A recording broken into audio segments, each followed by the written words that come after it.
clutch like that happen in the grand finals. It is not easy, ladies and gentlemen.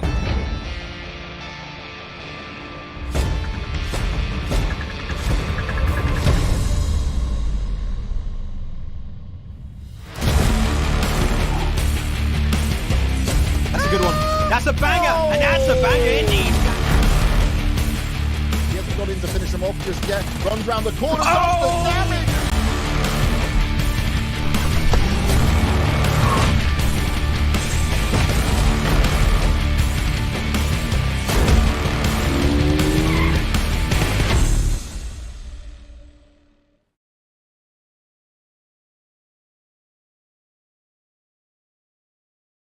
Hello and welcome to the PUBG Mobile Pro League Africa Spring Split Finals. This is day 2 and we're getting ready to hop in to some pretty crazy action once again. My name's DK, with me is Esproxy, and we're going to be taking you through all the action and the chaos unfolding on the battlefield here today. Esproxy, how are you doing today? Pretty good after yesterday's a little bit of chaos that ensued. As we saw, we had to really go in with an open mind because everything we thought we were going to see was quite the opposite, actually. We had so many teams stepping up. We had 5 different teams picking up 6 of the winner chicken dinners available. Of course, we had at least 1 team picking up 2, so there's the math for you. But fantastic performances coming through from the team. And like we said, we love the shift in dynamics that they brought to the table, and I'm expecting today to be no exception. Yeah, I mean, I'm definitely expecting the teams to continue to try and push the performances that they've been bringing in just yesterday. And that's kind of the trend that we've been seeing, teams stepping up, looking to bring in a constant flow of progression and, evolution with regards to their performances. But of course, before we get too far into this, we have to give a big shout out going out to Monster Energy, our official energy drink partner for the PUBG Mobile Pro Leagues. Now, as we've been seeing these teams over the past few days of performance, right, just stepping up, grinding their way through these matches. And yesterday we came in and we said virtual gaming was going to be one of the teams that we're going to have to keep an eye on. Also looking at the players coming through from the side there of 1 million. But we did have then Zero Tolerance, Super Young Stars, as well as Intruder also stepping up with quite satisfying performances. But now we need to see what the teams are going to be bringing in. And as we saw at the end of yesterday, that leaderboard was still very, very close. There was not a lot of points really separating these teams. So I do think today we're going to be seeing the teams really working it out and just trying to bring in as many points as they possibly can. And as we know, they are going to be playing across 6 matches right here today. Well, it's going to be match 7 to 12 out of 18. So, it's going to be an exciting day. Of course, we are going to be running through a beautiful selection of those maps once again. And now to give you an idea of where the teams find themselves currently, we are going to be just hopping back over into our points, our overall points, to see what that point situation is. And of course, before we get to that, the teams will have to make use of this ever lovely point system. Absolutely. I mean, it is the bread and butter. It is placements. It is elimination points. This is what the teams have to make sure that they stay consistent with, because the points aren't going to reset anytime soon. And as we know, it's all or nothing. So from Super Weekends, we had that focus on winner chicken dinners. Now it is the focus on getting as high up those overall rankings to get a big share of that juicy prize pool. And again, like you mentioned, very, very close. I mean, one good game could mean that a team jumps up into the first page, could mean that a team jumps up into pole position. It's just plenty of opportunities here for the teams today. Yeah, I mean, I do think the only team that could jump into pole position that currently isn't sitting there is going to be Virtual Gaming, seeing that they are relatively close to 1 million. But, I mean, definitely the teams sitting a little bit further down, Cryptics, Darkness, Intruder, and Team Unique, one strong match from them could definitely see them being quite contentious with the position we see Virtual Gaming currently sat in. But, of course, as we look over onto the second page, we see it's still going to be a very much neck-and-neck performance. We are going to be starting the top of the second page with 39 points, and it will be trickling all the way down to 24. So only 15-point difference coming in on the second page. And this is what we love to see, right? Teams coming in, continuing to keep the effort pretty high and, just making it so difficult and so competitive for everyone participating in these games. I mean, absolutely. This is the name of the game. We want to make sure that the teams are really pushing their limits. And DK, I mean, we had some surprising performances yesterday. Wouldn't you agree? Yeah, some really, really surprising performances. I mean, things were just popping off. It was quite a bit of a challenge if we look at the plays coming through from if we look at let's say Cryptics, for instance, yesterday, right? They came really close in a lot of those games to finishing exceptionally strong once again. But as we look onto the second page, I mean, this is where we can see things are still pretty tight. Super Young Stars and Zero Tolerance also picked up winner chicken dinners just yesterday, Hmm. but that does not guarantee them a seat at the top of the leaderboard, of the top of those standings. So who knows? Today could still bring quite a few surprises alongside with it. And of course, we are going to be looking at what all the teams are going to be doing, right? So Triple Esports, Masters, Slime, Umbra, Myth, Lusail, all these guys, they all have some great opportunities and they've shown some great potential coming through, not only in the league play, but also all the way through in those super weekends. And we want to see those tactics now getting kind of, played out on the battlefield. Absolutely. There's no more room for holding back. They need to make sure that they're going to be climbing those overall rankings to get themselves a fantastic share of that overall prize pool. And as I said, here we take a look at it. So obviously, we're only dealing with 16 teams in the finals. As you can see, the higher they get, the closer they get to that $8,000, I guess, pocket lining that you could be talking about, as well as obviously the MVP. So all of the teams need to make sure that they really perform their absolute best. Obviously, there's already a couple dollars that have been grabbed from our super weekends, but the teams want to make sure they do best and get into those top 6 slots. Yeah, I mean, so aside from prize money that they are going to be walking away with, we also know that there will be the top 6 teams that move through into the PMPL Middle East Africa Championship. And there's going to be quite a bit of excitement as that is kind of the next stage for the teams to be moving through. And of course, for the viewers back home that forgot who made it up into the finals, here we have our 16 participating teams. Once again, it is going to be 1 million. It is going to be the players from Virtual Gaming, Cryptics, Darkness, Intruder, Unique, G3 Temper, Blackjack, Lusail, Team Myth, Team Umbra, Slime 4KT, Super Young Stars, Masters Esports, Zero Tolerance Skills, and then, of course, the players coming through there from Triple Esports. So, some very exciting performances yet to come through on the battlefield here. And I mean, we've seen all these teams pop off, right? And as I stated on social media, I'm curious to see who is going to be popping off today, because we already know who popped off yesterday. There was 5 teams coming in with those winner chicken dinners. Who will be the next ones to walk away with a few of those chickens under their belt? That's the thing, is we want to see, what cards may the teams have been hiding over the last couple of weeks of performances, especially coming from League Play over to Super Weekend. We saw a little bit of that change and shift in dynamics. I mean, what the teams were really focusing on, maybe a little bit more aggressive in the Super Weekends, because obviously they want to get those, winner chicken dinners and elimination points. And now we're starting to see that real balance come through, the structure coming through from these teams, and they're really showing the skills that they have been polishing over the last couple of weeks and how they've been refining themselves as players, as teams, and it's beautiful to see it come through. But of course, they're not done getting better, because they're still getting better as each match goes on, which is fantastic to see.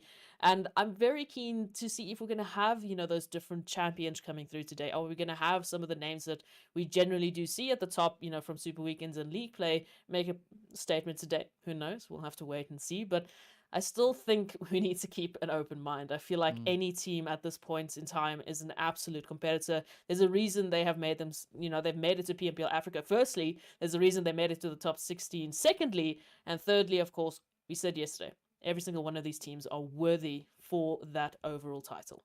Yeah, and as we know, the teams are going to be fighting for their position. Not only, like they are going to be fighting for one of those top 6 slots, right? Because we know they want to move onto the next stage. Now, looking at the current positioning that the teams have sitting on the leaderboard, it's not clear just yet who will be those teams moving through. I do think we'll be getting a little bit of a better idea as we get further through the day. We know as we conclude our third match of the day, that is going to mark the halfway point, right? And that should be then a position from which we can get a slight bit of an indication as to what the teams could be looking to bring on through. But today, I'm expecting the teams to come in quite tactfully, right? Because now yesterday they had a little bit of an opportunity again just to try and get a feel of what everyone's bringing to the table moving into the finals. But today it is now that opportunity for the teams to start reacting and start bringing in those strategies, because if they wait a little bit too long, the longer they wait, the harder it will become for them to try and successfully accomplish those positions and those strategies. So I'm curious to see what the mindset is going to be of the teams coming into today. I'm thinking it's going to be a lot more calculated, but we also could see a lot more of those aggression plays coming through. And of course, just to remind the viewers, we are going to be taking a quick look at the schedule to see what the map rotation for the day is going to be. We know it is going to be Sanhok, Miramar, Erangel, and we repeat that all over once again. So it's going to be a beautiful share of, all 3 hour maps here being played twice right here today. Absolutely. So, I mean, the teams, as we mentioned yesterday, maybe the ones who really don't like Sanhok, as we've heard before, they're going to be okay because they've got 4 other opportunities to really show their best strats. And it's the same said for the teams like Virtual Gaming, who one of the first teams we saw on Sanhok really popping off. And it was quite interesting to see them sort of start their engines and show us what they are capable of. And Miramar, Erangel, it's amazing to see that we've got sort of a perfect balance of maps. The teams have been prepping over League Way. You know, we had some Erangel Sanhok action, then we had Erangel Miramar, and the mix has allowed the teams to really showcase what they are capable of. Yeah. But now there's no excuses. You've got plenty of opportunities on your favorite maps. Let's see what you are capable of really showing us. And I think some of the teams have already surprised us, as everyone we thought was going to take Miramar, everyone we thought was going to take Erangel or Sanhok, were not the case. It's a little bit of a change up every single time. But it's great to see that though, right? Because it means that there's a healthy level of competition coming through here. There's not one team that is really running away ahead of the rest of the pack, right? It is still very much closely knit here.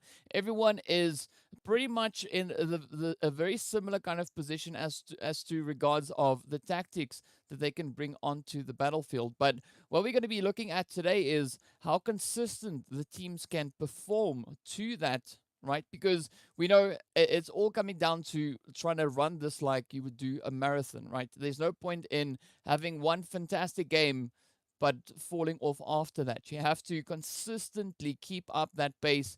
So I'm looking to see how the teams are going to be building on the pace that they kind of set for themselves yesterday. Could we see maybe a bit of an increase coming through in that pace? Yes, I do believe so. But also, I do think, just looking in general, that it's a really healthy pace that has been put in. I mean, the leaderboard kind of speaks for itself, right? We don't have any teams sitting on single digits. Everyone is so close. I mean, 7th place to 16th is only 15 points separating those teams. Like what on earth's going on here? But I love seeing this. Yeah, I mean, we even saw yesterday the zone. I mean, we are 5-6 phases in, and we still have 15 to 16 teams alive fighting for those final positions, which means it's absolute chaos towards those final zones. But it's what we've come to expect, especially coming into the finals here. And that structure coming back now does mean we see a different side of the teams that we haven't been able to until now. As we know, some of the teams might not have been showing all of their cards because they've been waiting for finals to really showcase what they have been working on and what they've been fixing over the weeks of league play, of Super Weekend, how the VOD reviews have been going, and the changes they've made as a unit. So it's great to see that coming through. And I still think that there's going to be room for improvement, or at least room to showcase the improvement that they have made already. So yes, probably a possibility for teams to play it a little bit more tactfully. Maybe a little bit of a change-up could come through. Maybe some of the teams needed yesterday to sort of solidify what is working for them and what is not with this lobby. Might see a bit of a change-up coming through today. We know there are a few teams that tend to do that, both in League Play and Super Weekend. Cryptics, as you mentioned yesterday, was one of the teams that generally do sort of take that routine. So, potential. Yeah, but I mean, even looking at what Cryptics brought to the table yesterday, they finished on 36 placement points and only 17 eliminations, which is a little bit odd to see, for a team like Cryptics, because if we look at their performance they were bringing in on the Super Weekends, they finished on a grand total of, I think that it was like 316 eliminations. That is just leaps and bounds ahead of what the other teams were able to bring on through.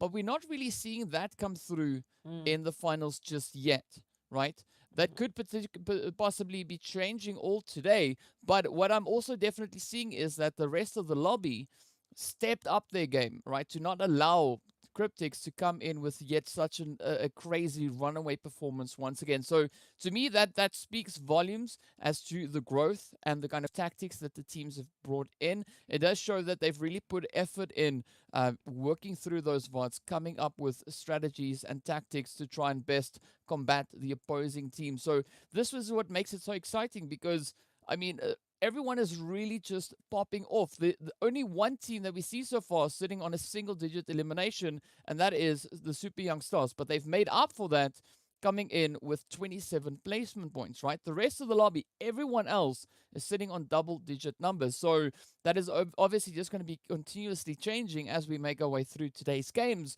So I cannot wait to see what these teams are going to be bringing in and how those tactics unfold. But of course, we also have to give a big shout out going out to Oppo. So with upgrade performance and upgraded fun, celebrate your winning spirit with a brand new Oppo Reno 6 series, the designated smartphones for PUBG Mobile, Middle East and Africa esports in 2022. Now, we're getting ready, moving closer to that first match over in Sanhok, a little bit of that jungle action to come on through. Now, yesterday we did see that first zone starting off a little bit more of a centralized zone, nothing too aggressive really for the teams. But what are we looking at for today? Do you want to see a little bit of a more aggressive shift coming in with regards to zones, or are we kind of satisfied with a more center zone coming in?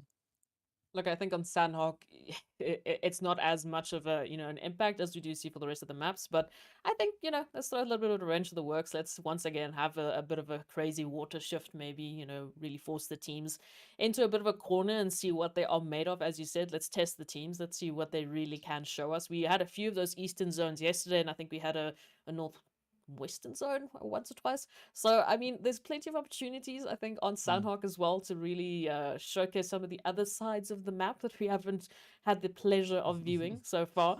So, yeah, look, I do think I would enjoy a northeastern zone instead. Well, I can't really complain with that. It could be quite interesting moving up in towards that, Mong Nai kind of region. There could be quite a few interesting plays coming through from there. But of course, also with Paradise being in play like we saw yesterday, it does make it quite challenging for the teams if we have such a mass convergence coming into, those points of interest. So I'm going to be looking today what the teams will be bringing in, whether or not we're going to be seeing them still respecting the space and just kind of keeping their distance and then dialing up the aggression as they move into that second phase, because that's what we saw coming through just yesterday. But at the same time, I'm also going to be looking for a bit of a shift in that dynamic as well, right? Nothing too drastic, nothing too crazy, but still I want to see the shifts. And I do think the teams that are going to be looking to bring in those shifts in the dynamics could be the teams that have quite a bit of success here if those changes and those shifts work out favorably for them. And all we got to do is wait to see what they will be bringing to the table. But I definitely think that could be where it's at, right? Because they've had 15 days of playing against each other, trying to get a hang of what is going to be happening on the battlefield. And today, I still think there might be a few tricks up the sleeves, at least for a few teams. Yeah, look, we had a change in dynamics for the first day yesterday. We had survivability basically being the main theme for these teams. Make it through into the final phases, then find your positions, and then start duking it out when you're basically forced to, but not earlier than that. I mean, we had a handful of hot drops. I think more than likely the initial engagements were due to rotations. I mean, we had that happen with Darkness and Intruders. They literally rotated into their crosshairs. So it happens sometimes. But the rest of the day, we had teams really respecting each other, taking those early disengagements rather than the engagements. If they did land next to a team, they said, okay, you know what, we're just going to go somewhere else. We're just going to loot up. We'll come back to this a little bit later. And that resulted in some fantastic chaos towards the end that I don't think really, for some of the teams, unfortunately, that does mean that they were overwhelmed because, I mean, you've got 7 teams in your own vicinity. So it really creates a little bit of that struggle we like to see the teams happening. So maybe today they might focus on sort of eliminating the rest of the teams as much as they can, or at least thinning the herd so that they have a little bit more space towards those final zones. Or maybe they're still going to be sticking to their guns. Yeah, we'll definitely be finding out momentarily what it is that they will have in store for us as we now start making our way right in towards Sanhok, of course. The flight path all the way up in towards the northwestern side of the zone. But again, being on Sanhok, flight path does not matter all too much. And just again, there we have our leaderboard sitting on that left-hand side of the screen. As you can see, it's still very much neck and neck, all the way from G3 Temper down towards where the players from Triple Esports currently are situated. I'm curious to see if any one of the teams currently sitting in between 7th and 16th place is going to be looking to just pop off today, right? Looking to get themselves ahead of the competition there. And of course, they have a little bit of that southern zone now to utilize and try and bring in those tactics. But across the board, it does seem like everyone is, at least for the most part, respecting their respective drop locations. Not a lot of contention and hard dropping coming in just yet. But as we know, that can, of course, change at a moment's notice.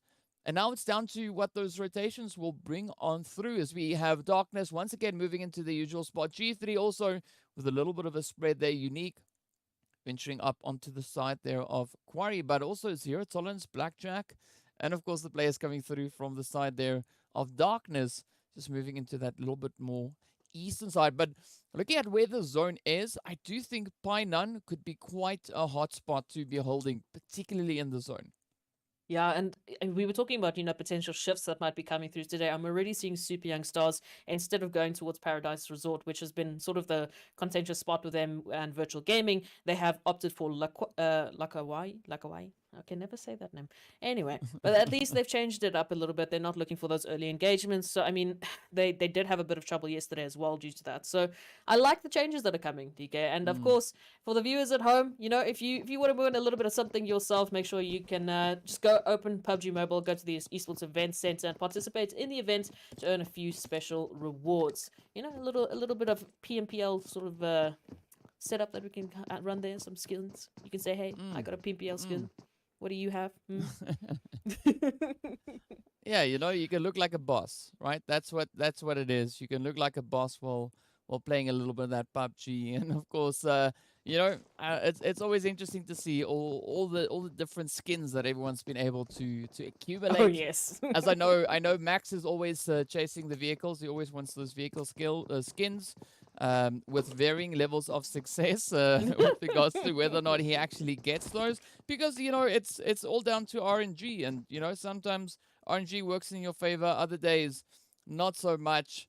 But yeah, now we get to see how the teams are going to bring in their own version of that. Of course, all the way down south, it is going to be the players here from Masters Esports with Myth, just positioned slight bit over on towards that western front. But again, it is pretty calm right here in the jungle. Not a lot of contention coming through just yet, but I do, however, think that is going to be changing. Looking at the map as well, we do see a lot of movement, right? It's like all the teams decided, you know what, we have to start moving. We can't just sit and be passive. And of course, Lazy Boy now also about to get a nice potential hit coming in behind him. Of course, it's all up to AWAM, right? Whether or not AWM decides to kind of let that trigger discipline go out the window and just start hammering away towards Lazy Boy. But for the most part, it seems like AWM has taken a more cautious approach, right? Not jumping at that opportunity of laying those hits in towards Lazy Boy. Yeah, Triple Esports, currently split up. They've got a 1-2-1 split, so AWAM, a little bit isolated, will be able to obviously regroup with the rest of the team on the island, whereas Masters just on the other side of the bridge. But also a bit of a change-up coming through from them. Yesterday we saw them with a bit of a stare down towards Intruders there, towards that southern part of Camp Alpha, that bridge there. So a little bit of a change-up here. We'll see how this is going to work out for them, of course. Other than that, the rest looks pretty much a little bit of a deja vu to what we saw yesterday. So I like that the teams are still sort of sticking to their guns, but a few changes here and there for the teams that maybe did struggle a little bit more on Sanhok. As we know, you literally start out in the thick of it. We go straight to close quarter combat and really get the teams warmed up for the rest of the day. So it is nice to see that there's a few changes coming through. The teams are, just tactfully going through their options. They're not making huge, heavy investments, and they're still making sure that they have some great representation into the next couple of phases. Rotations, otherwise, yeah, it's going to come down to that zone shift. I feel like there's plenty of opportunity for chaos if it does go towards that western side, because we do have such a huge set of teams that will have to migrate from that eastern part of the island, which could be a little fun, could be a little bit crazy. We always do love a little bit of chaos there. But otherwise, I do like that the teams are staying active. They're looking for those safe routes into wherever they would like to go. Yeah, I mean, I'm curious to see what Zero Tolerance is going to be doing here because we know they were the team to pick up our first winner chicken dinner just yesterday. And then right after that, we had, of course, the players coming through from Intruder Africa, also then picking up that winner chicken dinner on Sanhok. So they've kind of set the bar for what we could potentially be expecting to see coming through into today. And now we got to, just wait and see whether or not the teams are going to try and push that even further. Maybe come in with a few surprises along the way, or whether they'll just, kind of keep up the expectation from what we know that we've seen so far just in yesterday's performances. But already it is going to be Blackjack now making their way through into a little bit of that looting over in towards Kampong.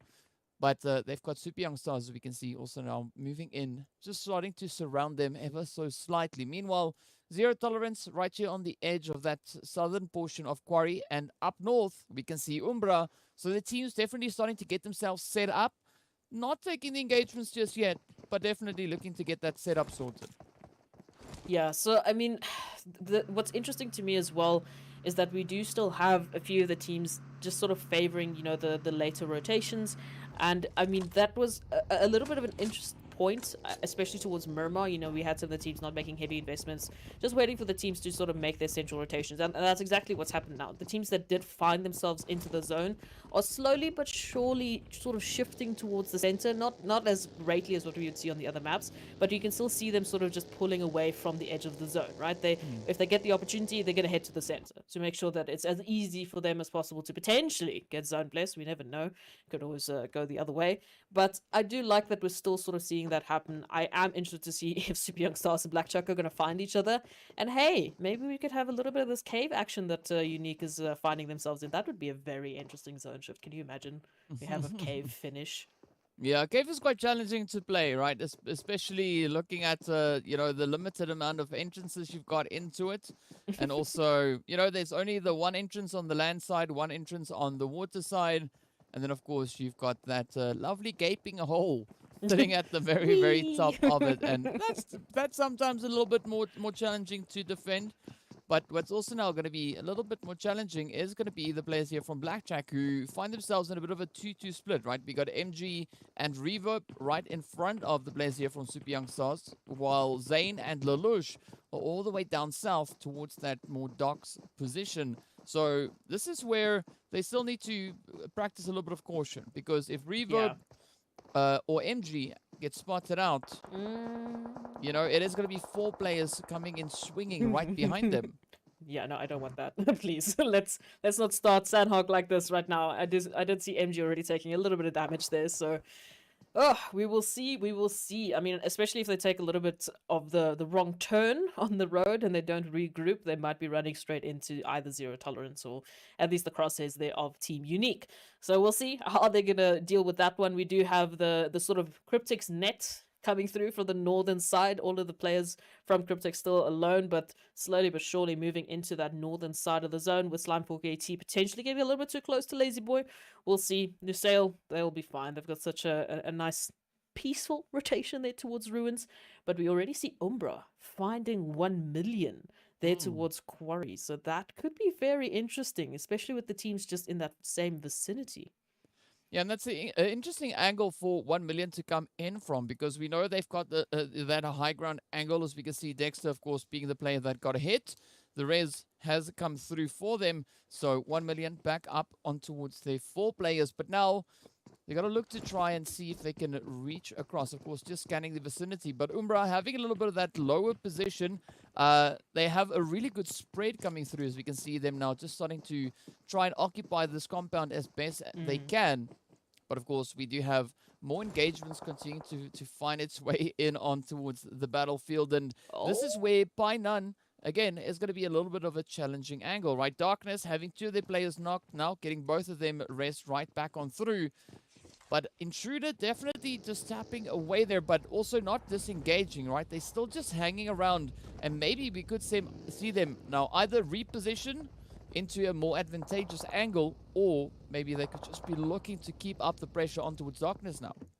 Look, I think they're looking for a little bit of that sort of the trigger for them to actually make this engagement or to disengage. As we know, if you take too long, you might be finding the wrong side of Manuel's barrel, which has just unfortunately unfolded.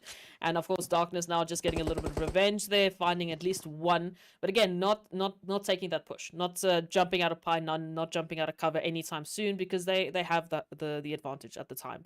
Intruders, on the other hand, the longer they waste here, not really in the open, but relatively in the open, maybe G3 Temper might get involved. As we know, that is the beauty of Sanhok. It's third-party central, and plenty of opportunities for teams to really reach across and get some crazy shots at what we saw yesterday. Masters now, next team up for a little bit of a contention here.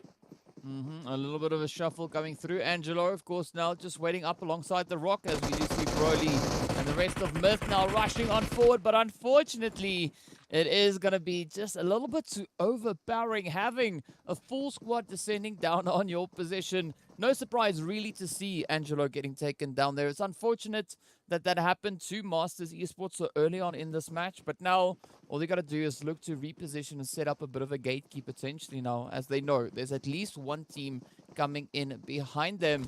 But as we can see, of course, looking at the map, there's several teams positioned ahead of Masters rotation, and they could actually start bumping heads now with the team from Intruder, who we see still holding their position, but a little bit of that split coming through. Meanwhile, it is Myth now just looking to clear out this western side, at least the southwestern edge, and they do have control of this entire region. There's no one in the vicinity really for them to worry about, but it also now seems like the players from Triple Esports, they're going to be taking a bit of a fight here with Virtual Gaming, who we have coming in from that northern side.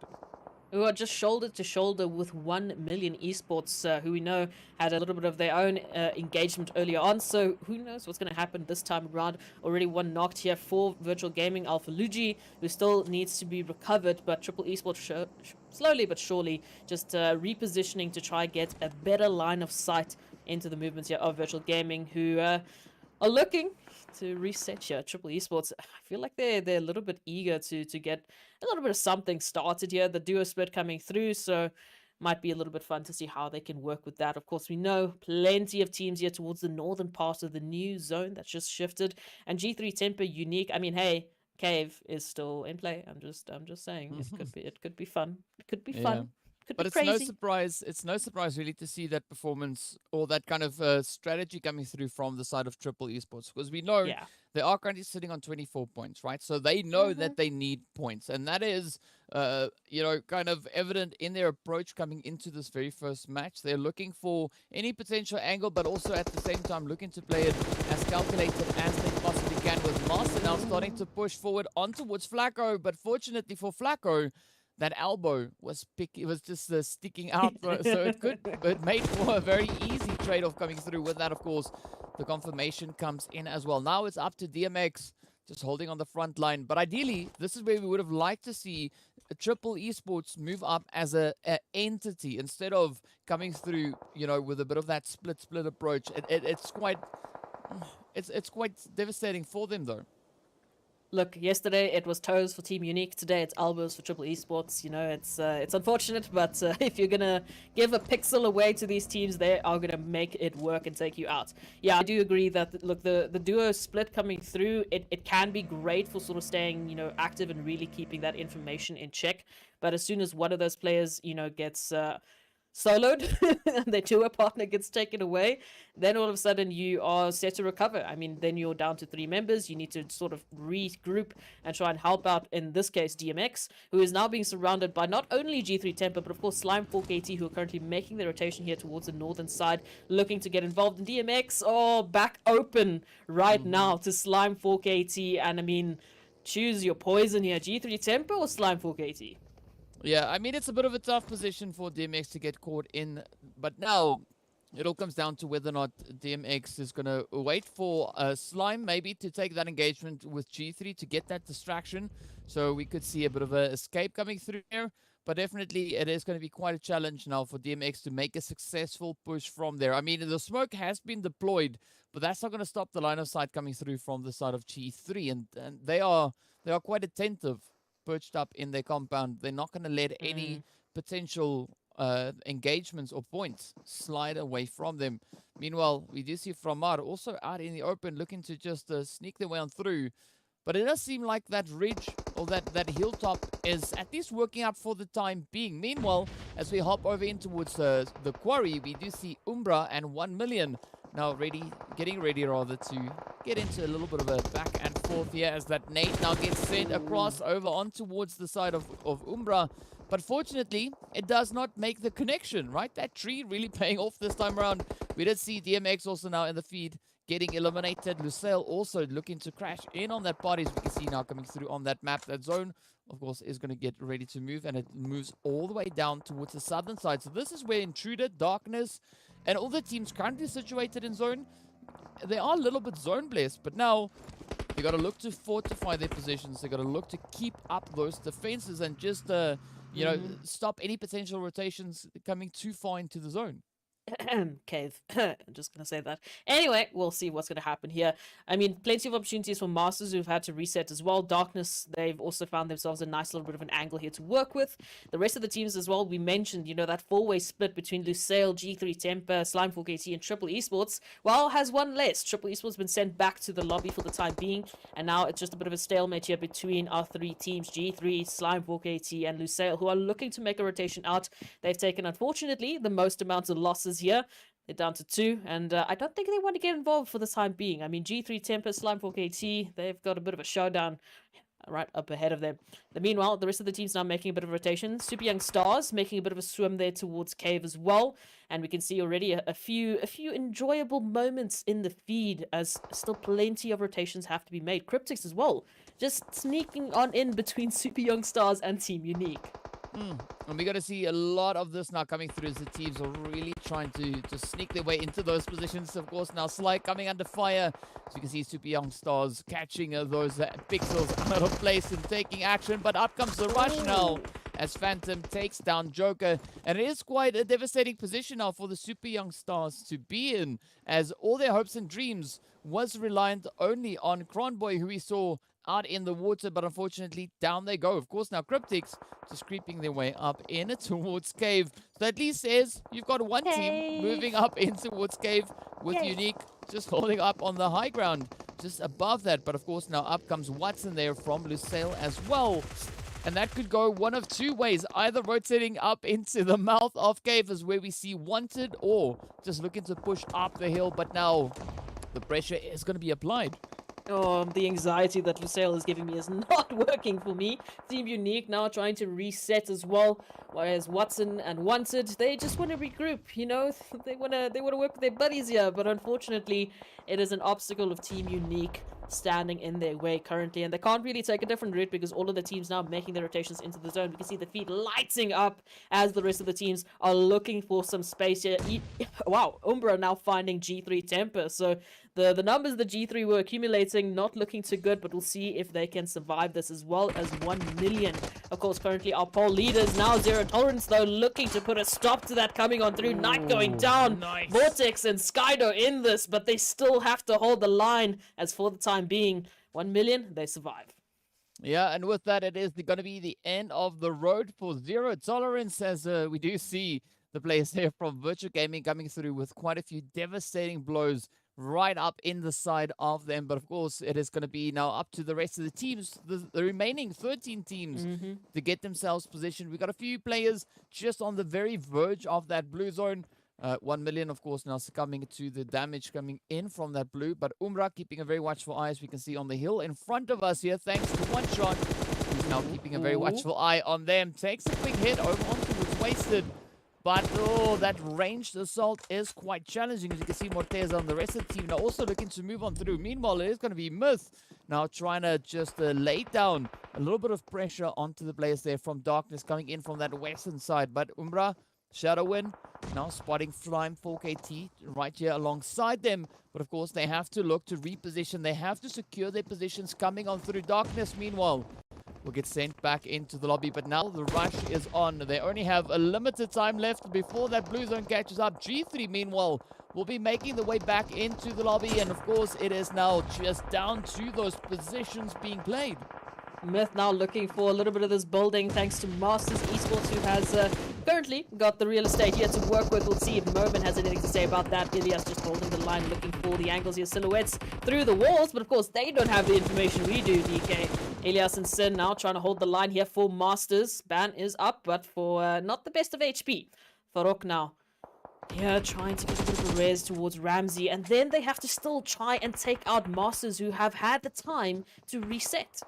Yep, they definitely have had the time, but how much of a reset have they had now? Because we can see their health bars looking a little bit better, but also at the same time, it is going to be Umbra that we see getting taken on down there. Scary Boy comes swinging on through. Meanwhile, Masters now turning their attention over towards Intruder. We see just north of their position, but still they got to focus on getting those rotations in, and this is where Masters now need to lead their way back in towards that zone. Blackjack also now getting taken down, but it is still going to be Masters just trying to hammer away at the players here from Intruder. Up comes those rotations. Myth now also coming under fire, but down goes Ban. And with that, they make their way right back into the lobby. The players for Masters going out with 9 points to their name. With that, of course, now it is going to be Myth being reduced down to Farok. And with that, it is the end of the road. Cryptics looking to come in swinging as they find themselves currently positioned smack dab center zone. It is going to be a fight for Cave, Is. Oh, I'm so happy. But absolutely. I mean, I blinked and we're down to 3 teams in a matter of seconds, all the way down from 11 to 7 to now just Cryptics trying to stay alive here with Virtual Gaming and Team Unique there towards the high ground for the time being. But Cryptics, fantastic position for them because, again, they've got 3 in zone, 1 out of zone, just, focusing on the heal strat should things go a little bit sideways here for them.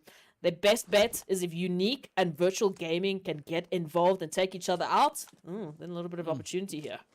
Yep, could be a great opportunity to come on through. Now it's just going to be a case, once again, of playing those positions. Of course, we see Virtual Gaming coming in with 3 players, Cryptics on 3, Unique on 3. So it is going to be a 3-way fight across the board. With our remaining 9 players, of course, now those nades getting sent across as Alphalucci takes a little bit of damage. Nothing too crazy just yet, but Slyke now just keeping that position. 1 shot, being a little bit pressured here, having to try and make a decision. Of course, Unique still positioned down below, and this is where Cave could either be a beautiful position for them, or it could be quite a devastating position as they could get trapped down below. But now, Virtual looking to just move themselves a little bit closer to the very edge of that zone, and this is such a beautiful position actually coming in for Unique as they have to have the players from Virtual pulling up towards them. Up comes the sprays as Chills now comes rushing forward. Alphalucci taking several hits, almost getting downed. This is now a beautiful trade-off. Unique also getting reduced very low, but with that, Virtual Gaming gets picked up as they get sent away in 3rd place. Cryptics now coming in for that surprise assault, already knowing that there's going to be quite a bit of carnage up ahead. And with that, it is down to Chills going up against the 3 remaining players from Cryptics. Chills now just trying to play the position here, but up comes Marshall, Carry Boy, all now rushing on forward, and they claim themselves that winner chicken dinner. The first chicken locked and loaded right there into Cryptics. Well done, well played. Hey, there's the change-up we were waiting for, and again, another team is going to make their appearance, picking up that winner chicken dinner. Cryptics coming through into this game, and we've got a little bit of a happy bird, tweeting in our ears saying, "We told you so." So our producer's very happy with himself right now, but absolutely fantastic coming through from Cryptics to pick up that winner chicken dinner, and we'll see if they're going to come through for the rest of the day to maybe do a little bit more of that action. But DK, you called it yesterday. They do generally maybe take a little bit more of a tactful approach to the teams. They pick up the information they need, and they come back swinging in, well, in this case, the next day. So very interesting start to our second day of finals. Yeah, I mean, that makes Cryptics quite a scary team because, you can't judge their performance in that first day because, as we saw, they were a little bit more reserved in their approach, not playing so aggressively just yesterday. But, of course, that gave them the opportunity to assess what the rest of the lobby was doing and how to come in with a bit of a counter towards that. And that's what we saw now coming through. I mean, again, that cave position working out beautifully for them. They were able to sneak in pretty much undetected and just at the exact moment sneak out the opposite end and just come in and steal that winner chicken dinner from the hands there of Virtual Gaming. But again, very beautiful performances being played here. But Unique, Virtual Gaming putting in strong efforts coming in right here on Sanhok. And I mean, that's a huge setup here for Team Unique. Virtual Gaming, as we know, they've been doing pretty well on the first day. Team Unique, they had a little bit of a struggling performance yesterday. We saw a little bit of that second place, third place coming through. But again, picking up that second place, again, you're not getting the winner chicken dinner, but you're getting the points. And if you're getting a few eliminations along the way and doing that consistently, you're going to find yourself in that top 6. I mean, that's what it's all about. It's not about getting the winner chicken dinners like it is on Super Weekend, because there's no price tag, attached to it this time around. They're still good, but not as great. But plenty of opportunity for these teams to pick up some points. Yeah, definitely some great opportunities. And of course, let's have a quick look at a few of the highlights from this past match, just to remind you of the beautiful PUBG we saw happening on the battlefield.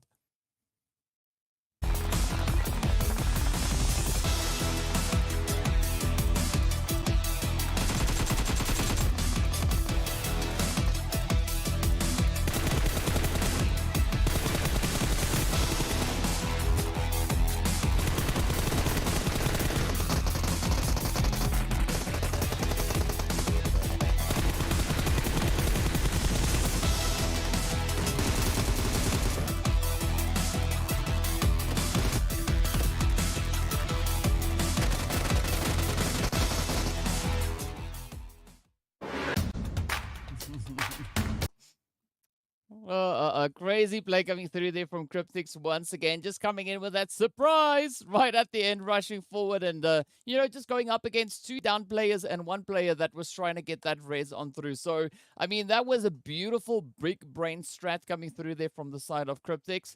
I'm pretty sure at this point that it was where, like they were like, you know what? Okay, cool. They're keeping a very watchful eye coming in on that feed, looking to see what is kind of happening above them. That seeing that they can't find out for themselves without actually moving out. And I mean, they just chose the opportune moment to come in right when the reses were being pulled off, just to strafe on through and just go, you know what? Thank you so much for the winner chicken dinner. It was absolutely amazing to see, but let's take a look at those match rankings just to at least not have to do the math, because that would be the bane of my existence. Thankfully, I don't have to do that. Let's take a look at Cryptics picking up those 25 points. The Team Unique coming through with the 20. So again, this is what I'm talking about. Consistency. You're picking those points up surely, but it is enough, I think, at the moment for Team Unique, as long as they continue this. We said, the overall rankings, they were looking pretty close. So a 20-point game could be absolutely huge for them to just, start climbing further and further. And Virtual Gaming trying to get close to that pole position with 1 million esports, picking up those 17 points. So overall, other than Triple Esports, everyone else, they have managed to pick up the points for the first game of day 2. Still 5 more games to go. So it's going to be pretty interesting. Yeah, it is definitely going to be quite interesting to see what the teams have been bringing in so far. But of course, we need to look and see how this then affects the overall rankings. We do see, of course, the players there from Virtual now holding on strong there onto pole position, actually jumping ahead of 1 million. With the players there from Cryptics, they started off the day in 3rd place. They remain in 3rd place, at least for now. But they are definitely looking to close that gap. And this is where we do see a little bit of that breakaway now starting to come on through. Of course, the players from Unique hopping up from 6th place into 4th. We got the players there from Myth making a jump all the way from 10th up into 5th. And then, of course, we've got the players from Intruder moving from 5th place into 6th. And Darkness also being moved down from 4th all the way into 7th. Umbra also, as we can see, making a beautiful jump all the way from 11th place up into the 8th position right there. And as we move on to the second page, we also still see a little bit of that shifting coming through. Still close, though. I mean, 44, 43, 42, the scoreboard is teaching me how to count, which is fantastic to see, because it means these teams are staying competitive. It's still pretty much anyone's game, or at least anyone's top 6 slots that we can look at. Still plenty of games to go through, so I'm very interested to see, especially the teams on the second page. What is going to be the performance looking like for them today? Because as we know, we're getting to that pivotal point. We're getting to that middle point of finals, where we're going to sort of try and judge to see who's going to be the teams to find on that first page, who's going to be the teams to really keep an eye out. Because, again, we can take all the stats from League Play and Super Weekend. They don't necessarily apply to finals, because the teams have brought in a whole different side of themselves. It's a completely different beast that we're dealing with. And it's fantastic, and I love it. But I can't predict anything.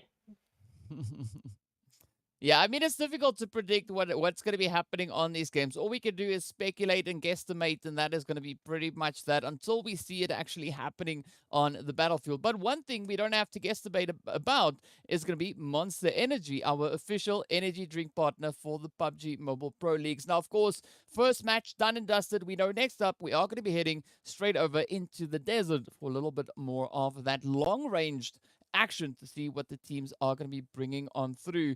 But of course, yeah, it's been a pretty exciting start to the day. Now we look forward to seeing what the rest of the games will bring. And of course, we are going to be hopping into a quick break once again to get ourselves ready and sorted while the teams prep themselves. So be sure to stay tuned and we'll see you guys back in a short few minutes.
Bit, and there you go, he is out of that one, which definitely... Yeah, I mean, that was a good play coming through from Virtual Gaming, though. They used Umbra all the way down south up to the rushes. Virtual Gaming trying to close it out. AKM now getting forward out in the rotation. Beautiful shooting coming through there as Faluji stepped around the edge of zone, which is not surprising because center zone there's not really cover to make much use of, so I'm kind of expecting this to continue for a little while longer. They breach their location, could have a higher ground position than what... Coming in from Virtual Gaming here, they look really eager to pick up these elims, and look at if first player gets down, but Sid also not looking to try to for your players. Look at this Anonymous. No, Anonymous not anymore. Oh, that nade is good. Anonymous down to Sid of HP, what but it's needed. One shot just basically picks up a...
Hello and welcome back to the PUBG Mobile Pro League Africa Finals. This is time for us now to move into our second match of the day. As we can see, of course, heading straight up in towards Miramar.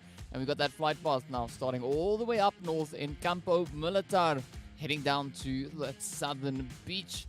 And it's going to be quite exciting to see where the teams are going to be dropping down this time around. But of course, also, we are going to be looking to see where that first initial zone is going to be forming. And you know, kind of what the rotational options will be for the teams coming through as they now start to disembark from our lovely aeroplane. We don't know what the airline is called. We just call it PUBG Airlines, at least for now. But it's going to be exciting to see what the teams will bring on. Well, of course, we'd love to hear what your predictions are. Let us know in chat. You can also let us know on social media.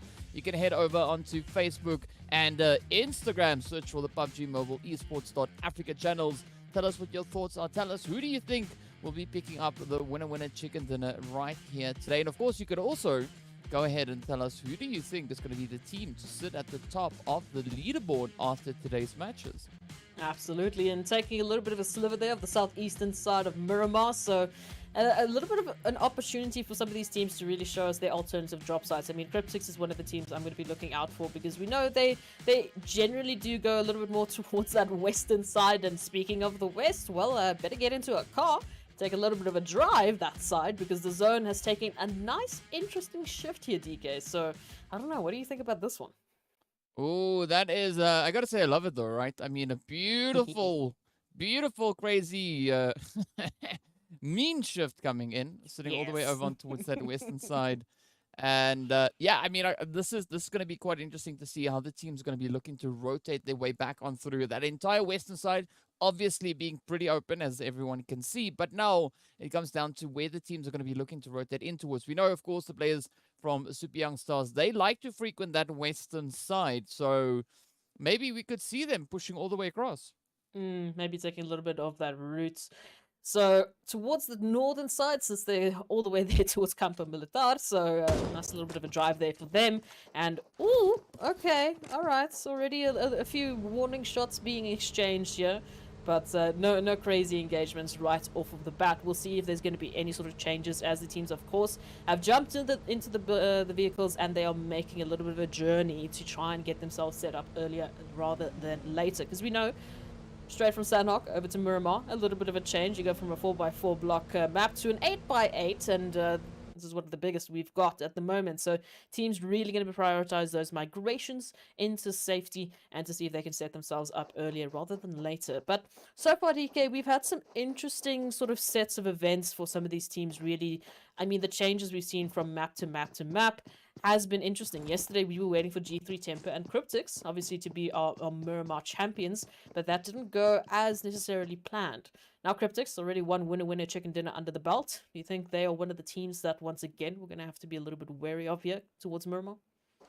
Well, it could be. I mean, things are still not really, you know, 100% guaranteed as to what we could be seeing coming on through. There's still a lot to be discovered as the teams are starting to make those rotations into, you know, that more western side. But who knows, right? It could take any swing in any direction. Just dancing around my question, yes. It's fine. No, it's a tough one to try and break down for the time being, because we know in league play and super weekend what we should be looking out for. But finals, as you said, and as you have been saying, is a completely different beast to try and sort of analyze and break down. These teams, they're really showing us a very different side of them, which is beautiful to see.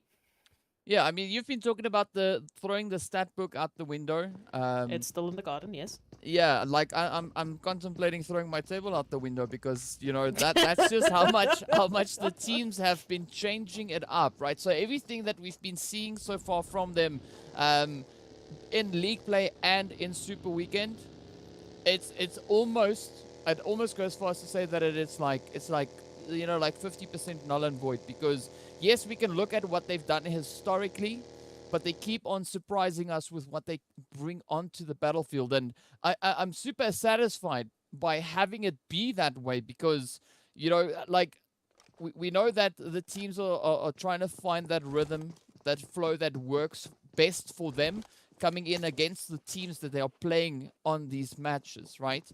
But the strategies that they are coming with, the approaches that they are taking, it's just so beautiful to see, right, coming in from them. It's I mean, like, we keep on getting surprised every single match, every single day. It's never Absolutely. the same. We can't say, okay, based on zero tolerance, dropping all the way up in towards Campo Militar, that they are going to be rotating up into this particular position, because they're not. That's not where they're going to be going, right? If we look at Unique, yes, they find themselves in Hacienda del Patron, relatively close to where G3 is, but are they going to rotate like they rotated yesterday? Very likely no. So it's all a bit of a guessing game here. All we have pretty much to work off is what they are doing on this particular day. And we've seen Sanhok so far. We've seen how the teams kind of handled themselves there and how they took those approaches. But now as we move into Miramar, it's a different ball game. It's a different match. So once we get into those second runs on each of these maps, we'll have a bit of a better idea as to what the teams could potentially be doing. But even looking at the position coming through here from Triple Esports, they've got Myth that has just moved into the west of them, pulling up in towards Monte Nuevo. So, I mean, Triple Esports, they're really starting to explore their options, but still, they are in a position where they are still looking to chase those points, right? Because we know they came into today sitting on 24 points. That, of course, being 13 eliminations coming in towards them. After that first match, they did change it up a little bit, but how much more will they be able to change it up, though? Yeah, look, I do love that we are still seeing, again, this sort of tactful approach coming through. We have, of course, Master being a little bit of a scout here for Triple Esports, and unfortunately feeling the brunt of what a scout normally does, which is led in the back as they try to rotate around. But a nice change of pace in terms of, as you said, just trying to make sure they get as much information as possible. Ensure that they're taking the safest routes possible, which is difficult considering we constantly have just a migration of teams swarming in. But because of this information, we mentioned it briefly yesterday, we sort of have this like teams get in line one by one. Let's let's keep it structured, because as one goes in, the next goes in, as the other goes in, and we just keep giving the space for these teams to somehow, some way get into those 5th, 6th phase zones with still 16 or 15 teams remaining. So it's nice to see that still being a little bit of the pattern today. We did have a little bit more I guess action coming through, with some of the teams at least throwing a couple of warning shots, as we saw, maybe even getting a couple lucky shots. No, it's fine. It's maybe a little bit later, but it does mean that we are seeing just a little bit more activity happening earlier on. But the general focus is survivability still, which is great to see. All of the teams, they are fighting tooth and nail to make sure that they get as many points as possible, which again, placement or eliminations, it depends on what your team is kind of more comfortable with and how you have been working these last couple of weeks. But it's still interesting to see that those eliminations have been so crucial, especially in the final days. Yeah, and I do think what we're going to be seeing, especially coming in today, is that the teams are going to be a lot more selective with their engagements, right? Yesterday they were still, to a certain extent, trying to find what would be the best approach coming through. It does seem like today the team's looking a lot more confident in their approaches coming through with the strategies. So we have seen a little bit more of discipline being utilized here, as the teams, they want to ride it out all the way to those late few zones. And I mean, just yesterday we had one of our matches in which the teams survived 20 minutes in before we had the first team getting eliminated. And now this could be a very similar kind of approach or play that we have coming through. As we can see, still, all the teams right here, everyone's still being represented. Not a single player has been sent back to the lobby just yet. That's not surprising because it is Miramar. But now as we get into this next phase, the second phase, this is where things are going to start tightening up a little bit, because we can see that mass divergence of teams already starting to head into the zone now. I did want to say this when we saw it happening on Sanhok, but I just wanted to confirm it as well. Coming into today, once again, I'm still seeing Cryptics really favoring that late rotation. They're in the zone, I feel like, more than most of the other teams. I mean, I can take a look at the stats a little bit later on, but late rotations does mean that they are the last to get involved in the eliminations. But you're talking about eliminations, I'm talking about this contention now between Umbra and Virtual Gaming happening here. Oh, that's what we love to see. Of course, now teams Ooh. opening up that can of worms. Hello, Triple. And it is going to be Petrox coming in with a beautiful shot there right on towards Master. Down they go. Umbra now going to be looking to come in right behind them, applying their own bit of pressure. Up comes Shadowin. Oh, leaving that vehicle as a beautiful bit of cover just to ensure that they get out of the vehicle successfully. Not quite sure if that was intentional, but it worked out quite beautifully. Now Petrox feeling those hits just raining on down, and with that they get traded off as Shadowin picks up a beautiful trade. But now could we see the rest of Umbra looking to bounce and apply the pressure? Virtual Gaming, of course, finding themselves right there alongside Triple Esports. So they are going to be prioritizing this position, this engagement now with Triple Esports. Oh, I mean, the change up here, once again, we were talking about those early engagements, and bam, we get treated to a bit of a three-way split here.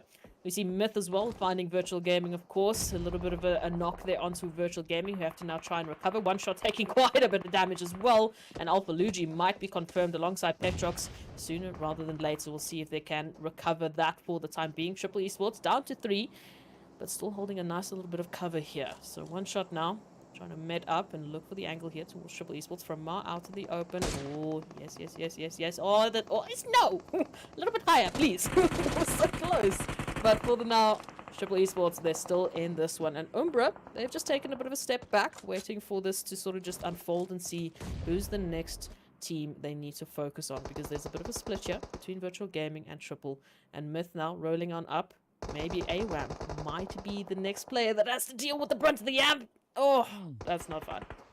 Yeah, it is a little bit of an unfortunate position, but it's a beautiful strategy coming through here from Myth. And now Triple Esports finding themselves in quite a bit of a pickle, right? Because they've got two teams moving in from the east. They've got Myth now moving in from the west as well. So definitely this is where Triple Esports are going to be put to the test. Definitely not having much luck with at least their compounds that they've decided to move in. And of course the zone not making it any easier for them along the way either. It's now down to Thor and Framar. We've seen Framar really popping off. Framar really being capable of bringing in those eliminations, really lighting them in. But of course, will they be able to get the job done this time around, as we can see that zone closing in, getting ready to pop. Cryptics, meanwhile, will be positioned over on towards that western side for the time being. But the pop now forces them all the way back to Power Grid. And this is where G3 and the players coming through from the side of Unique, as well as Masters and Blackjack on the edge of that zone, could be quite a devastating position for the teams who are yet to rotate in. What is Miramar today? But first we take a huge shift towards the west from our eastern flight path, and now they're just like, you thought it's going to be a western side zone. No. They just move on towards a little bit more of that eastern side. So now all of a sudden the team's making their migrations on through. And again, we're still waiting for the answer there between Myth, Triple Esports, and Virtual Gaming. In the meantime, Umbra have found Masters Esports, and Angelo is just looking to avoid some of these nades being thrown at their faces by PRZ. A little bit of a connection there as well. A few other nades making connections in the feed. But now, Angelo just trying to find an angle here to work with PRZ. Wasted down. The rest of Umbra still need to move on in to back up their teammates. But now, Masters, they're not going to make a full engagement into this just yet. They don't have the information. They know at least where one is, but where are the rest lurking? Yeah, they don't know just yet, but they'll be hopefully finding out pretty soon. Of course, now we see Umbra coming under fire there as Myth is tapping away at them. Now, in turn, getting caught in a little bit of a tough squeeze here. As we can see Triple Esports now making their way back into the lobby. Morteza quickly trying to rush up into the compound, but of course, it is going to be Sin right there, ready to welcome them in. Of course, Ilias now tapping away from atop the hill, gets a beautiful spray down on towards Morteza. And this is where these vantage points are really paying off quite favorably now for the players here from Masters. Of course, Buden, as we saw in the feed, getting blown up. Pretty sure that was the vehicle popping. And up comes those hits now from Convoy. But look at this fight now still between Masters and Umbra, as we have Angelo looking to push on forward. Umbra down to 2. PRZ, Shadowin. I'm not quite sure that they were expecting a fight like this to come on through. But fortunately, PRZ is able to quickly deal there with Angelo as the confirmation finds its way on through. Now Sin, the last little bit of a thorn in the side here as the hits come through. Farok coming in with a beautiful hit there. Myth just applying the pressure And of course, Sin now getting traded off. And that is actually a bit of a saving grace now for Umbra as Myth comes in with a beautiful bit of an assist. Yeah, now a possibility here for Shadowwind and PRZ to maybe make a bit of a rotation out of here. Again, they just need to worry about the eagle eye that is Ilias that has been so detrimental to their escape for the time being. And of course, Band might get involved as well. Still 15 teams left. Only had to say goodbye to, unfortunately, one. And the numbers slowly but surely dwindling. But again, beautiful representation of these teams as we see heading into the 3rd to 4th phase of zone. And again, interesting positions that these teams are currently holding. I mean, between other than, Umbra and Masters, as we've seen, the rest of the teams have a bit of space to work with here. And now, Super Young Stars, G3 Temper, Lusail, and Zero Tolerance are going to be a little bit zone blessed as we head into that. Cryptics, though, finding Myth. I mean, Myth really trying to prove a point here today. They are pushing as hard as they can, taking any and all fights they can pick up along the way. But now, you can see, of course, those rotations heading on through again. It does seem like they're going to be pushing up the hills, but right up ahead of them, that's where we do see the players from the Super Young Stars. So Myth might have a little bit of a surprise once they start climbing that hill and, having a little bit of a rude awakening, potentially finding its way towards them. Meanwhile, the rotations continue to come on in, but we can hear now the Super Young Stars starting to tap away Joker, finding those first few angles. But Myth very exposed. But let's see whether or not Joker will be able to close this one off. Ramsey now just up ahead, getting hit quite excessively. And now Quigley just ducking in behind the train. But a good play now coming through here from Myth as they just duck into zone. At least Moment and Broly, or at least Broly, is in zone. But now it is going to be those utilities getting sent through here from Joker. But, I mean, looking at Super Young Stars' position, they are kind of forced on the edge. And maybe we could see them just reposition into a little bit more of a secure angle to try and fight from. Meanwhile, it is going to be up to Myth now to get themselves situated. We do see also Broly getting traded off there as they also bump into the side of Zero Tolerance. We have positioned down in the valley. Oh, and it is rough for the rest of the teams trying to find a way into the zone. That southern side looking absolutely chaotic, as we can see Virtual Gaming finding Unique, who find themselves in a bit of a sandwich here between Virtual Gaming and G3 Tempo. Phantom cooking up a nice little bit of a nade there, looking for Alpha Luigi, who has been a thorn in their side, but one shot going to distract the lineup for the time being, moving up to try and get the angles here. Phantom in a bit of spot of trouble here, as the rest of Virtual Gaming move on in and confirm Unique back in the lobby. Now, they have to reset themselves and focus, because right up ahead of them, blocking their way, blocking their path into the zone, it is G3 Temper. And again, if they take a little bit of a wider rotation, they might find themselves in the line of sight of Cryptics, who've also made the rotation into the zone. 13 teams remaining, so still not quite yet in placement point territory. Yeah, not quite yet, just yet, right? Of course, one more team has to fall before we get into that placement point territory, and we do see the players there from 1 million also now coming under a little bit of fire as they too are pushing in from that more southern side. Meanwhile, up north, it is going to be Moment here for the side of Myth that it was able to sneak on through, but Umbra now all the way up in towards Power Grid, trying to apply a bit of pressure on towards Slime 4KT. As we can see, Pronto now getting ready to jump. It is down to PRZ for Umbra, looking to hold strong. The rest of Umbra, or the rest of Slime rather, now also getting pushed on the opposite end. Let's see where they are going to be going. Of course, now they have their angle locked in just barely within that zone. PRZ trying to see whether or not they can maybe bait and switch out on towards Pronto.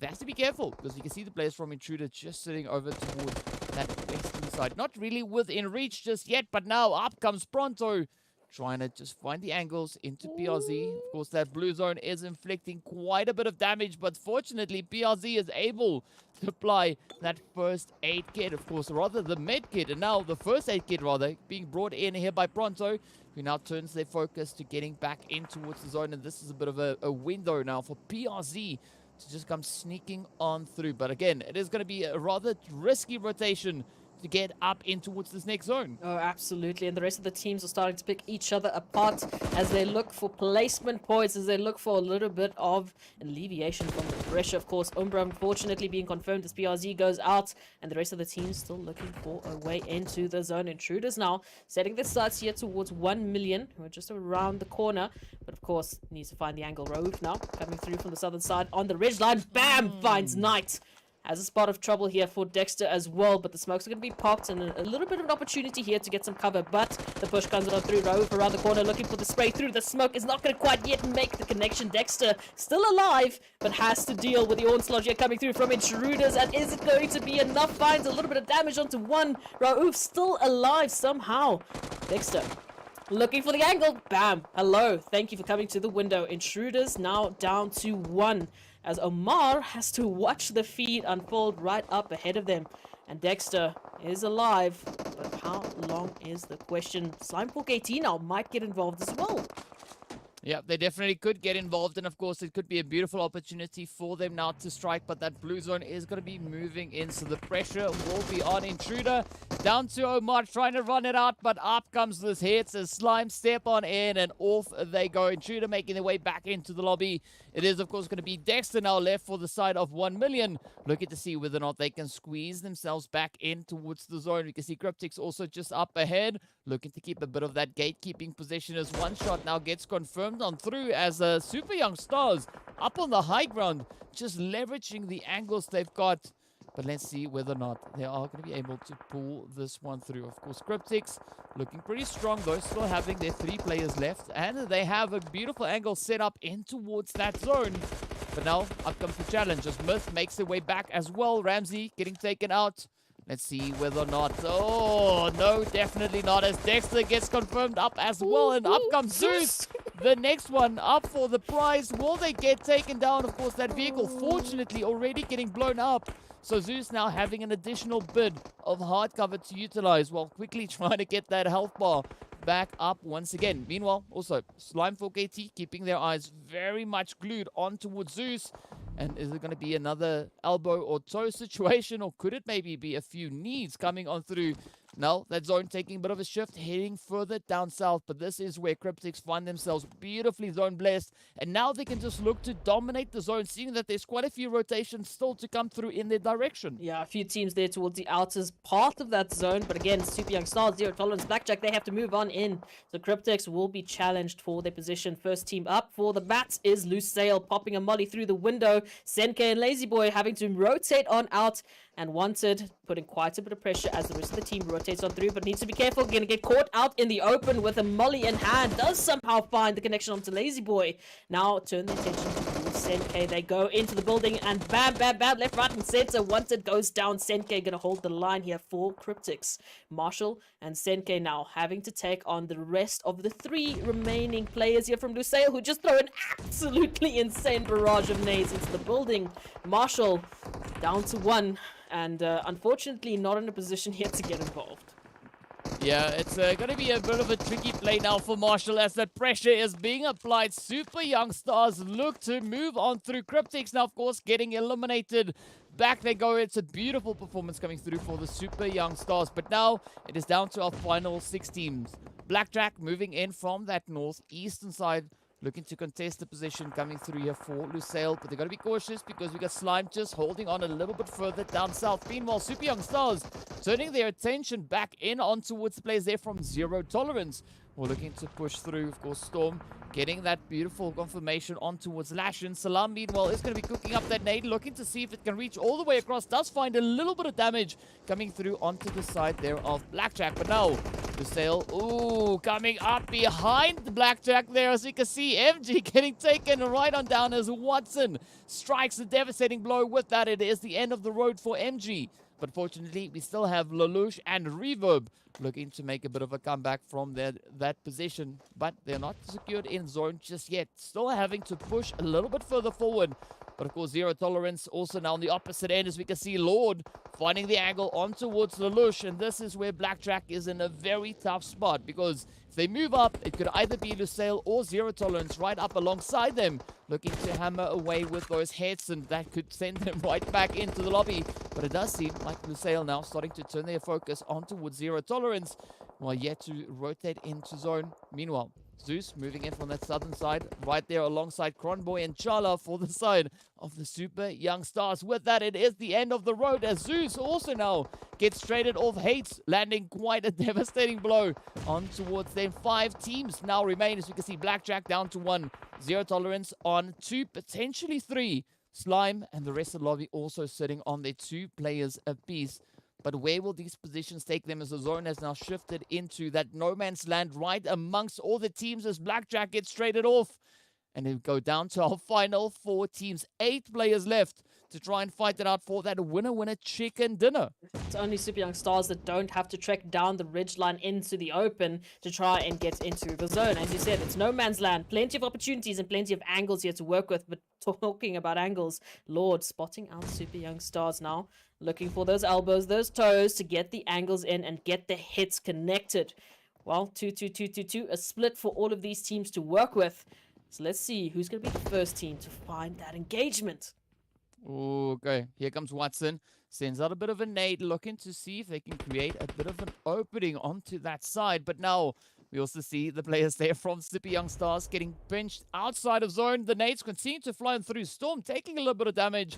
Plaza holding that watchful angle there. And of course, Hates now trying to wrap around the northern side, trying to see if they can potentially find an approach, an angle on towards Chala, as it does seem like that is kind of where their focus is going to be for the time being. But a beautiful quick position coming through there from Hates, managing to sneak in on the northern edge. Storm now getting spotted. Down they go as Boyka comes in with the trade alongside Watson. So great teamwork being applied here by Lusail. Already 7 eliminations to their name.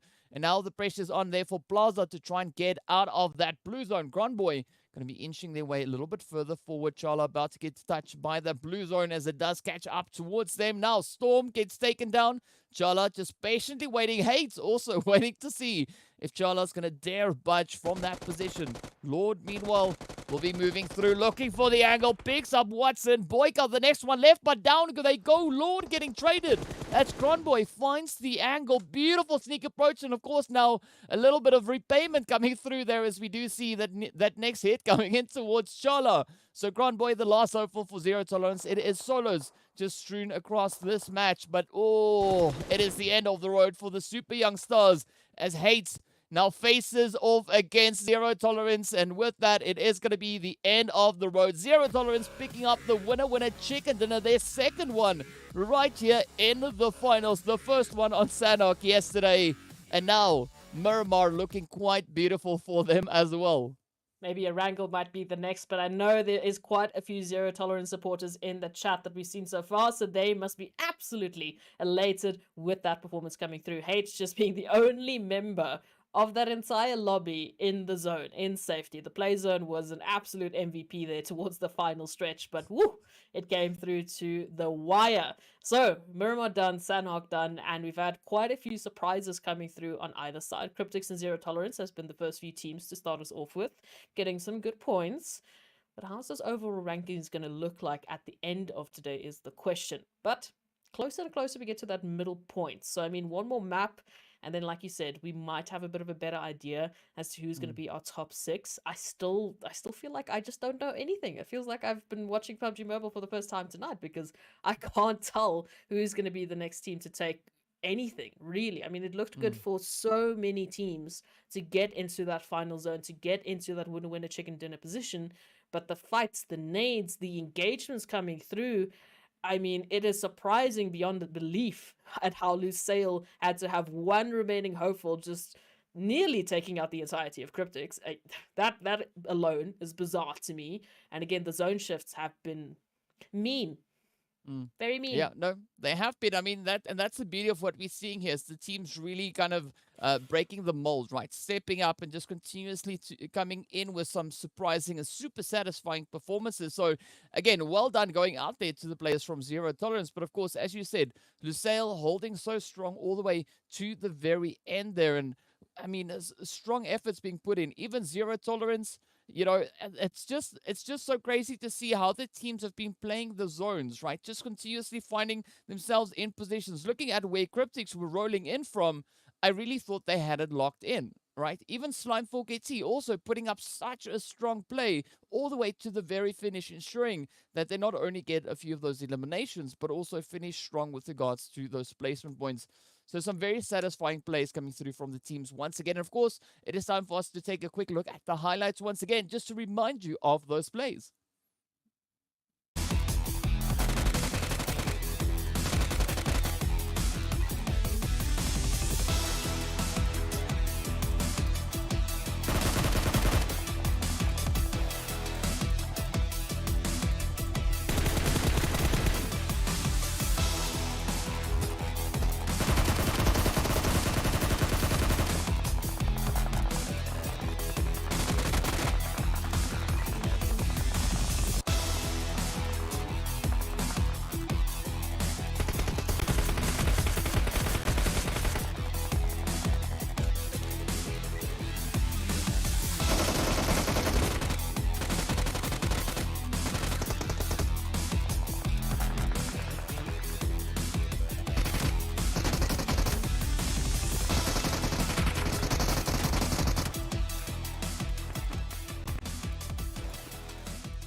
I mean, Super Young Stars also just being a little bit of a bully there, as we saw. You know, it's just again moving in on towards Cryptics. Just so great to see those plays actually coming through here. But of course, we have to now take a look at what the match rankings are to see how many points these teams were able to secure. As we know, of course, it is going to be zero tolerance sitting right there at the top on 23 points with their 8 eliminations. Lusail also coming in with 8, claiming 20 for themselves. And then, of course, we got the players there from Slime4KT also coming in with 20 points, but they accumulated 10 eliminations. And of course, Virtual Gaming also heavy hitting. But then, of course, we got also the players from Super Young Stars and Blackjack taking up 12 and 10 points rather, respectively, each as well. Yeah, look, the eliminations are looking a little top heavy. I mean, this first page is looking a little crazy, but of course, this is where the teams finished off in terms of placements. So let's take a look at those second pages to see how the teams really managed to maybe make up the points that they weren't able to accumulate through placement points, because we know it was quite a fight to get into those top 12 spots, to get into placement point territory, because everyone was looking so good towards the later phases of that Miramar. But of course, we can see a few eliminations being spread out. 1 million picking a few, Team Myth, Intruder, I mean, even Umbra picking up 3. So a nice little bit of a bonus here for the teams. And again, it's coming through to that consistency. So, I mean, you can, yes, have an amazing game that can help you to jump from the last page to this first page, maybe even getting up into 4th, 5th, whatever place. But if you don't stay consistent, you might fall victim to the rest of the teams steadily but surely picking up those points, because that's ultimately what the focus is, getting into that top 6 and of course getting some good dollar bills. But we'll see how that's going to go through. But overall ranking should be interesting at this point, DK. Yeah, I definitely do think so. And of course, if we have a quick look at that, we can see the players there from Virtual Gaming sitting up in pole position still. Now, this time around on 105 points. 1 million still hot on their heels. And of course, the same can be said for Cryptics. Of course, the players here from Unique still holding on to their 4th position. But Lusail making a beautiful bit of a jump there. We saw them starting off the match all the way in 12th place. And now, with that one beautiful performance, they've now moved all the way up in towards 5th. Of course, the same can be said for Slime. Slime starting off in 13th, now sitting up in 6th place. Of course, Zero Tolerance also making a beautiful jump all the way from 15th place in to 7th. So great plays, great approaches coming through from these teams. Of course, Myth still being able to hold on to that top 8 position as they were in 5th place before the match. Now they've been moved down into 8th. But of course, we need to see what that 2nd place is looking like. And that could mean that it is still just very much neck in neck, at least, you know, looking at from where Intruder Africa is and also where Masters are currently positioned. I mean, Masters G3 side by side with regards to points. But of course, well, you know, it's not a position we are too accustomed to see these teams situated in. And I mean, Triple Esports having a tough start to the day so far. But of course, there's still 4 more matches for them to look to kind of rectify that as well. Yeah, for today, and then of course another 6 tomorrow. So lots of games, lots of opportunities, but rather sooner than later, because if you take too long to really catch up those points, you might be staring down a very, very tough road. As we know, these teams, once they get rolling, it is tough to stop them. So nice little bit of points coming through, and it's still pretty close. I do feel there's a great opportunity for these teams to make those leaps, and then they just need to stay consistent.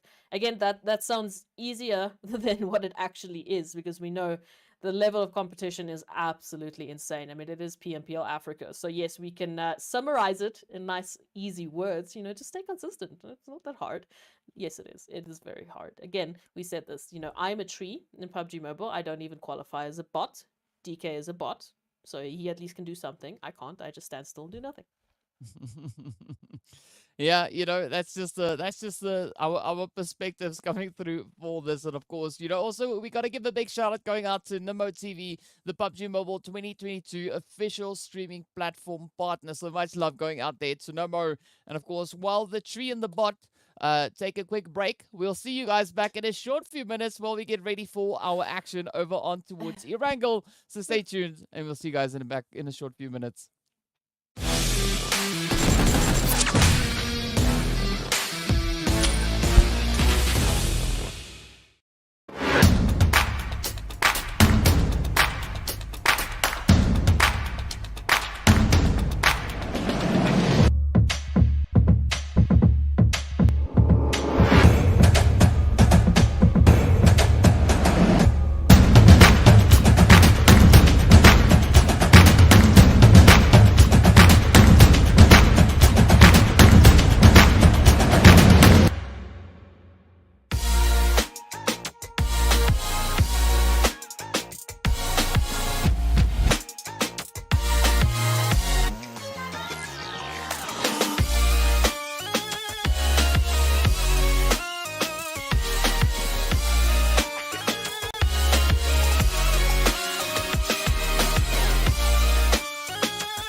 Now 4KT up against the Philly and Apex.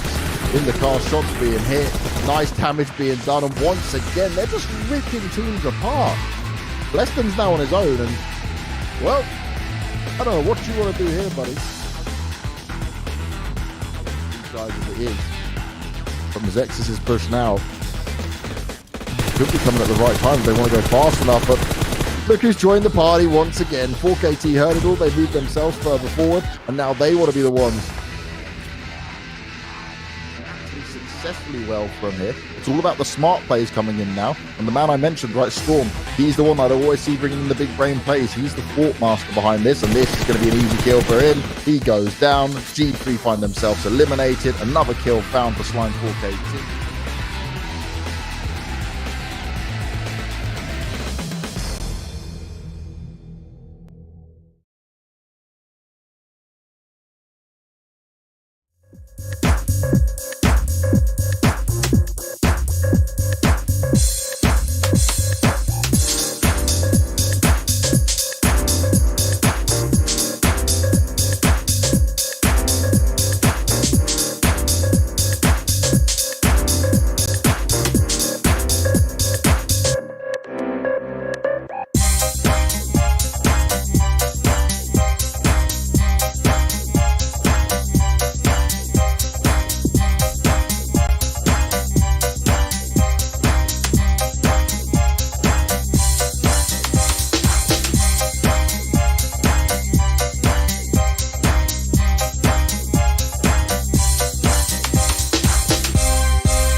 Hello and welcome back to the PUBG Mobile Pro League Africa Finals. This is the day 2, and of course we're getting ready to move into our third match here of the day. Already we've seen Sanhok and Miramar just really popping off as the teams have been stepping up to the challenge, bringing in heavy blow after heavy blow. And of course, we'd love to hear what you guys think about the action unfolding on screen. Be sure to let us know on social media. Head on over to either Facebook or Instagram. Search for the PUBG Mobile Esports Africa pages and tell us what your thoughts are as we now make our way into our lovely plane to see where that flight path is going to be coming from.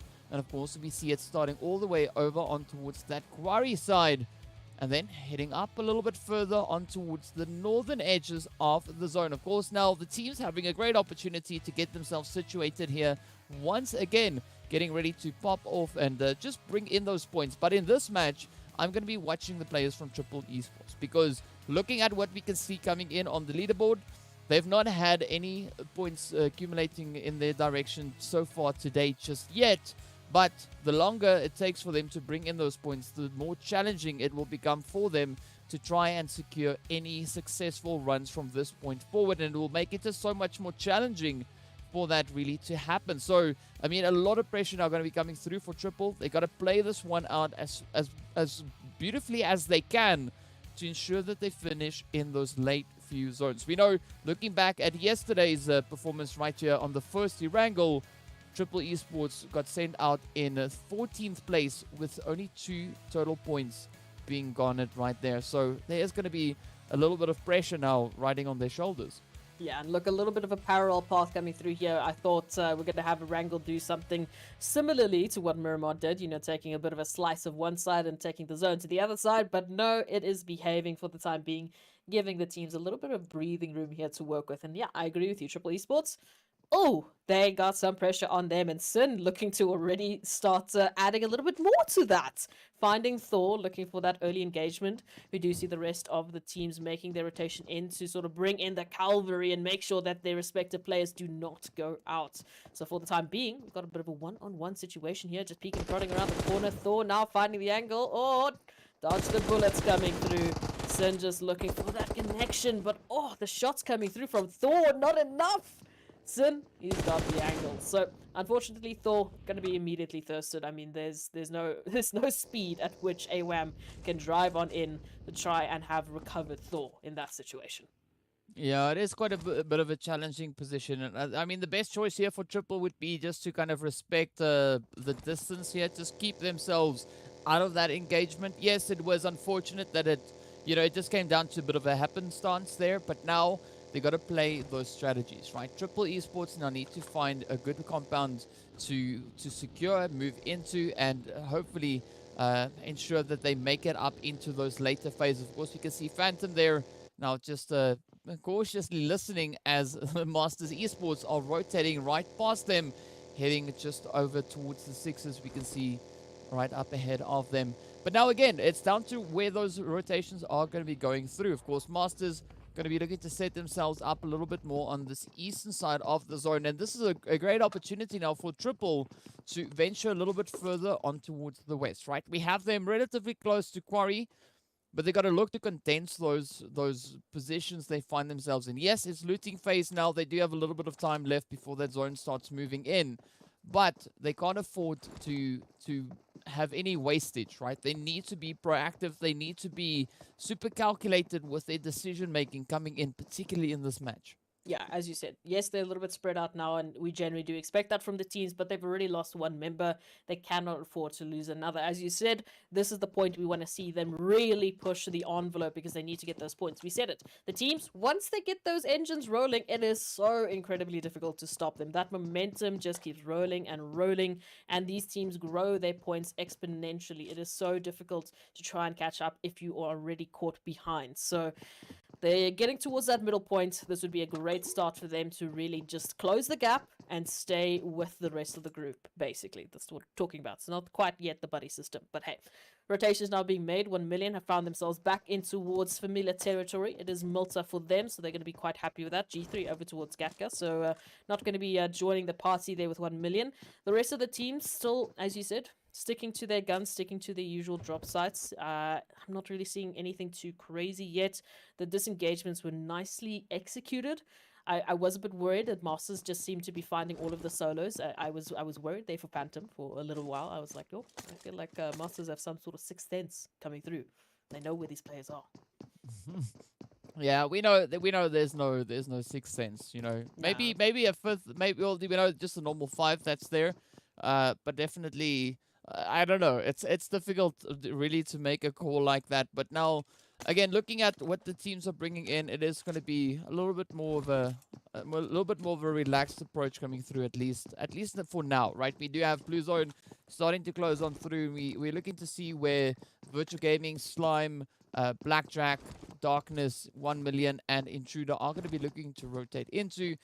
Over on this western side, things are quite passive, quite relaxed. I mean, we got Cryptics also doing their looting just further down south, as we can see, making their way through the Georgia Bull crates and also South George itself.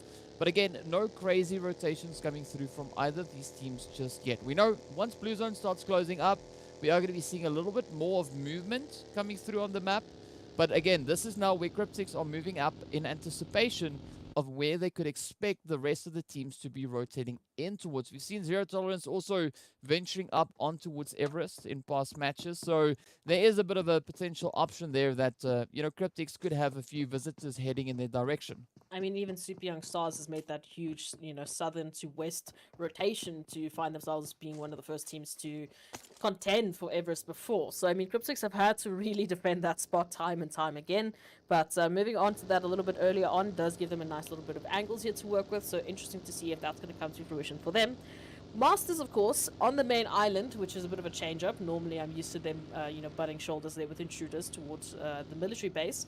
But this time around, of course, they've found a bit of success, finding one elimination and now just moving on towards that eastern side of the zone. A few teams still having to make some rotations. I think Blackjack really has to work with the longest rotation. Maybe, intruders are fine. But the rest of the teams looking for some potential spots here. Potato Hills open, Schools open, Rozok is open as the teams once again migrate to the center. So that is at least some sort of stability that we can talk about, DK. The only thing I guess we can predict at this time is the migrations that we've seen these teams really prioritize. Yeah, and I mean, that is something that we've been seeing happening quite consistently with all the teams right here in the lobby. But now it comes down to whether or not they'll be able to get themselves into a good, strong, secure position that they can easily defend should anyone dare try to challenge them for that position, looking to contest it.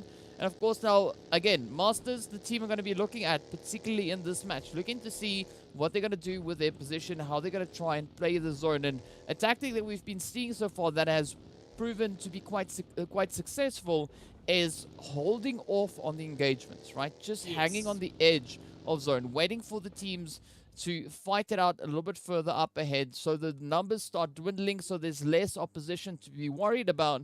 And that way it opens a beautiful gateway for teams then to come in, get the job done, and secure strong placement points for them. But of course, Triple Esports, should take the approach rather of placement points over getting eliminations. If eliminations do happen to find their way on through, great, fantastic. But I mean, that should not be their priority. Their priority should be ensuring that they finish well into those late phases. Yeah, look, take a little bit of I guess a safer investment would be the easiest way I could say it. Eliminations do obviously mean some great little bit of bonuses to your points, but they do carry their own risks. And currently, Triple Esports, we were talking about condensing those positions. I'm still seeing them pretty split up. I mean, they split between Super Young Stars, Cryptics, Umbra. They're so close to many points of contention. It makes me nervous. But of course, the zone now moving on through is going to favor those teams that are closer towards Gatka. So of course, Triple Esports being one of those moving up from Quarry. Same can be said there for Cryptics, who Everest is still in play, but they are looking to immediately get down to maybe a little bit more of that ground level position, because you do not want to be caught out running down the ridge line with all of these crosses just pointed right at you. As we can see, the mass migration to the west. Yeah, of course that migration is going to come on through, and I mean, Triple, now's the time to rotate west, right? Now is the time to rotate west, because we can see Cryptics starting to move very much in their direction, and of course now Umbra also spotting out the players there from Darkness, who are going to be looking to just funnel up in towards that zone. But again, this is a good position coming through for Umbra. As you can see, Morteza having a good line of sight here. And I'm loving the spread coming through from the side of Umbra. But of course, Darkness having a little bit of a challenging time here as they try to find a good spot to pull into. And this now allows for G3 to just go tapping away right here up in towards Chopsticks. So we can see Flacco keeping their eyes just glued on the potential action in front of them. Zero Tolerance also now going to come rotating right on in. And I mean, this is a very much a kind of a transitional area that G3 have set themselves up. As we can see, Darkness have come through here. Zero Tolerance also not trying to move in from this exact same direction. So that is a good call being made here by G3. But now all they got to do is try to defend that position from any of these teams looking to rotate on through. And with that, of course, we see Wasted picking up the hits right on towards Hates right there. And again, Buden could come in with a little bit of a steal here on that elimination.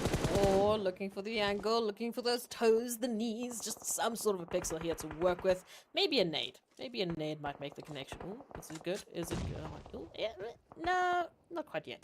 But we'll see. How long is Hates going to survive is the question. Not long, apparently. Never mind, I shouldn't have said anything. Anyway, rotations are being made against that central band of the zone. Absolutely crazy, as we can see just the Skittles packs of teams moving on in for the positions here that still are available. Of course, Cryptics still taking a bit of a spread out approach. Triple Esports getting closer to each other. Again, I don't know. I think I'm just anxious because we know that this game is huge for them. So I just keep staring at their position. So hopefully we'll see a little bit of a potential opportunity here for them. The rest of the teams, again, sort of that southeastern side or that band of the zone. If you can just cut the zone right towards the southeastern side, it is looking a little crazy, especially with more teams like 1 Million Blackjack now moving on in. Lots and lots of opportunities here to get some engagements going. Yeah, definitely. There's going to be a lot of engagements coming through, particularly on this end now, as we can see Lusail and Zero Tolerance just starting to bump a few heads here. Wanted now picking up that elimination right on towards Skydo. We do see Vortex also not too far away. Lord also rotating up from this more southern side, just looking to apply a little bit of pressure, but Lusail, they do have control of the top side of the ridge. But this could be a beautiful opportunity now for Zero Tolerance to just push in from that more lower ground angle, as that now opens up. So we can see Salam stepping in with a quick few hits. Beautiful off-angle approach coming through there from them, but up comes those rotations now heading straight up in towards Zero Tolerance, and this is where we do see a little bit of that separation now coming through between Lord and Vortex. Vortex, of course, positioned quite some distance away, just looking to just get that vehicle a little bit better situated, but it's going to be a pretty tough call to make, as we can see the players there from Slime 4KT also now just there on the welcoming end, and this could be a very tough run now for Zero Tolerance, as they have some really difficult decisions to make here. But of course, the teams now continuing to push further and further up in towards the zone.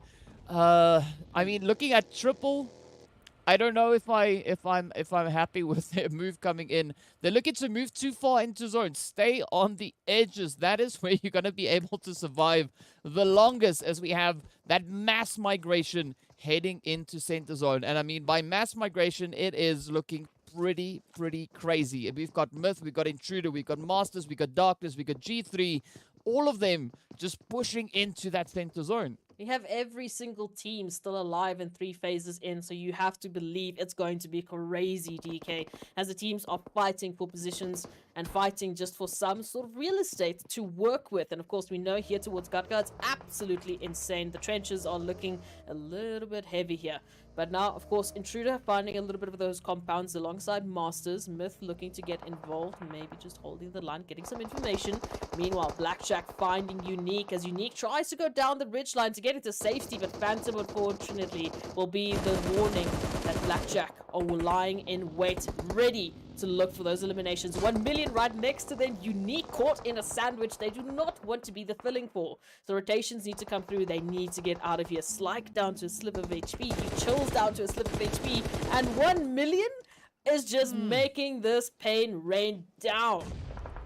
Yeah, and of course, speaking about pain raining down, it is, of course, the players there from Triple feeling a bit of pain as well, as we saw come in the feed. They've now been reduced down to 2, and they've moved into center zone. No idea what's going on there, but now we look at the players here from 1 million, looking to come in with that clean sweep over on towards Unique. It is going to be Chills and Slyke just positioned up ahead. Quick med being popped in there by Slyke, but look at the angle being applied here by Dexter. Tries to tap away at Blackjack. But of course, a quick response, quick retaliation coming through. White's now trying to defend this channel, and down they go. Finding a beautiful nade right on towards Myth as they get caught up in the underground. And it is the end of the road as they make their way right back into the lobby. Meanwhile, Intruder looking pretty good, holding on as they now move in, looking to secure that position in a little bit more center zone. Of course, the teams continuing to move on through. Triple Esports, SmackDab center zone, 2 players left. Okay, then of course we got the players from Virtual Gaming all the way up north alongside Lusail, Zero Tolerance, Umbra, Cryptics coming in with a little bit more of a, delayed push into zones. We can see they're not just hanging around on those outskirts, those outlying regions, but up comes the rotations as they now too get ready to push on through center zone. Completely barren, as we can see, no compounds really there for the teams to make much use of. But Lazy Boy and Petrox now about to start maybe fighting it out for a position over on towards that western side. And all the way on the southern edge, as well as the east. Still a lot of contention coming through from these teams. Yeah, not a lot of space to work with, and the teams all vying for a position in basically no man's land, as you said. Not a lot of compounds to really work with. Super Young Stars rotating in amongst Cryptics, so we might see a little bit of that feed now lighting up as Umbra as well. Obviously, just looking to find some angles to work with. Virtual Gaming, of course, coming down there from Everest. Might be the first team they find. Cryptics not far behind as well. So a little bit of an exchange coming through. Petrox, nice little bit of an angle here. Shadowin in the open. Oh, it is tempting. But of course, we know rotations have to be made, and they want to make them as carefully as possible, because there's a lot of teams within the zone, within the vicinity, that could very easily turn their attention to Virtual Gaming and make their rotation so much harder. So we'll see how they're going to take those rotations in. But that southern part of the zone, DK, I agree. Oh, it's going to be chaos. Yeah, as you can see, there's a lot of teams now moving in, but even over on towards this eastern side, we do see Blackjack and 1 million now fighting it out for controlling angles in these compounds. Of course, the Mollies finding their way on through as we see Reverb getting knocked on down. Lelouch super low on health. Down goes Zane. MG now left to try and defend, but there we go. Gets the shots in as 1 million. Now have their numbers starting to dwindle. It is down to Dexter. MG getting spotted as he's trying to move in for that res. Of course, Lelouch also now getting ready to just push on through. Will they get it though? Those Mollies finding their way in the window. Oh, the nades continue to fly on through as Dexter's trying to defend, but this now provides the opportunity for Blackjack to get a quick reset. As you can see, Lelouch now tending there to Zane. The smoke's getting sent down from Dexter. This is going to be a very challenging position to play, and of course now it is going to be the onus rather is going to be here on Blackjack to get a clean sweep. Reverb cooking up the nade, looking to send it in. A little bit of a bounce. In it goes. Ooh, Dexter pops on down. Here we go. The rush in the smoke. The Mollies come out to play. And with that, Dexter gets traded up. Down they go. 1 million making their way back into the lobby. Blackjack successfully executing that first engagement. But of course, Unique hard on their heels. So they're nowhere near done. Oh no, absolutely. It's going to be chaos after chaos. Umbra now turning their attention here towards Virtual Gaming, who have made the trek down from Everest, but straight into the crosshairs of both Team Umbra and Cryptics. So it's not looking too healthy for them, as they're down to one member still up, and Adam, which is Alpha Luigi, who has to try and get the res on towards Petrox if they want to make this a duo situation. But there is the confirmation. There's only one remaining hopeful here for Virtual Gaming, and they find themselves in a bit of a sandwich here. Lusail now turning the attention there towards Umbra, trying to get involved, get a piece of the action. But Umbra, they've got a few compounds here to work with, some angles, and they've got their attention right set to this ridgeline, just waiting for Lusail to make their move. Alpha Luigi, just hoping no one looks at him. Just leave the man alone. But 13 teams remaining, so still one team unfortunately having to go back to the lobby with 0 placement points as the rest of the teams move up into that southern part of the zone. We did see the players there from Blackjack, of course, now putting a stop to Unique's advances, taking them down, and off they went back into the lobby. But now it is another shuffle coming on through. Slime looking to get themselves positioned up in towards that northeastern side of zone. Meanwhile, on the edge, it is going to be Umbra, Cryptics fighting it out for position here, and that passageway back up into this next phase. Of course, Cryptics now applying a lot of pressure. You can see those utilities getting sent out in all directions, but of course, Lusail could bring in a bit of a helping hand here, as we can see Boyka also just sneaking up a little bit closer. Also, it's going to be that rotation now for Lusail to get themselves into the zone itself. Umbra not in the worst position, but of course, they can't afford to make any mistakes right here. Going to be keeping their eyes and ears open to see if they can find any potential way to get themselves unstuck from this current angle. Meanwhile, Cryptics are going to be rushing in, sending out those utils. Of course, it's going to be Alpha Luigi from the side of Virtual, trying to, bring in a little bit of a contribution. Just tapping away, potentially finding a bit of elimination. That nade reaches across, but it doesn't find the point just yet. Meanwhile, Lusail now hammering down on Umbra. So we can see quite a few of those knocks coming in as Shadowwind gets traded off. Of course, now Watson gets confirmed as well. And here we are now, Virtual Gaming down for the count. Cryptics still not backing off. They want to pick up these eliminations before pushing into zone. I don't blame them. There's plenty of obstacles standing in their way to get into zone safely. And of course, now making a bit of a different shift into the zone. Hey, right up next to Darkness, what's going on? You got Snakes in the Grass here to work with. So Lazy Boy and Carry Boy, unfortunately, getting a little bit of a surprise ban. Hello, Darkness is here. Manuel helping out with the line from the back, just getting a couple more shots, running on through. And in a matter of seconds, Cryptics are down to only one member, being Marshall, who still has to make the rotation out from the crosshairs of Team Umbra. So that was a little crazy to look at, but great opportunity here for Darkness to pick up those eliminations, and even better what it is looking like for Blackjack, Intruders, and G3 Tempo, who for the time being at least still have an opportunity to go into this team of duos and solos with their full squads available.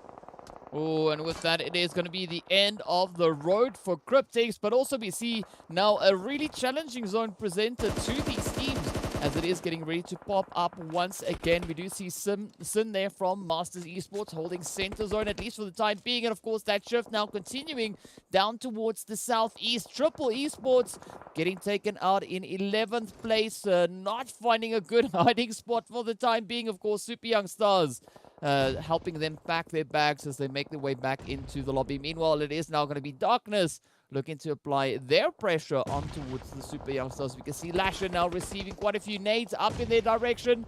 Blackjack also coming under fires. We can see it lighting up in the feed, but G3 moving in, looking pretty great with their numbers. Now Joker trying to laser down on towards Darkness. We got Manuel and Tornado, the last two hopefuls for the side here of Darkness, looking to see if they can find a good approach to get themselves repositioned back in towards the zone. Umbra also down to 2. Let's see what's going to be happening over on that western side rather. Intruder, meanwhile, down south, going to be looking to push on forward. They've got G3 stopping them from getting up into the zone for the most part, but they are not going to be backing out of this opportunity. You can see Weiss now coming into the quick reposition, just trying to come in a little bit more towards the eastern front. Of course, now the shots continue to rain on down, as we can see just up ahead. it is going to be quite devastating for Tornado as Darkness now gets sent back into the lobby. Down to 8 teams we go. It is going to be Master, Zero Tolerance, Umbra sitting on 1 player each. Umbra already with 7 eliminations. The nades, of course, still getting sent back and forth between G3 and Intruder. But now, look at the players here from side of Super Youngstars. Lashin a little bit closer towards G3. And with that, Intruder now start to head on back, as we can see Weiss picking up that first knock right on towards 6 God. But of course, Joker picking up the nades, looking to see if they can reach across to where Vortex potentially is situated. But now the rush, the sneak coming on through as Intruders looking for that opening. Oh, G3 Temper just around the corner, but need to find the angle. 6 is down, so an opportunity here definitely for Intruders to take the compound and get themselves situated in the zone with a little bit more cover to work with. Nacho going a little bit closer on. Weiss just going to make the rotation in, zigzag, but it is so terrifying to take that trek all the way to G3 Temper because they know they will be exposed to all of the teams making their rotations in. A great opportunity here from Nacho jumping on the roof, finding a beautiful angle, dealing the damage. Not quite yet getting the knocks they need though, but that nade might send it. Oh, look at that. Nacho just sending it through. Of course, with that, receiving quite a few blows in response. Quickly ducking down to just get that health bar back up. We can see that medkit also now getting dropped down. A good back and forth coming through between Intruder and G3. But of course, now a beautiful 2-2 split as Intruder get ready to make that push into the next zone. It is going to be the 6-zone shift.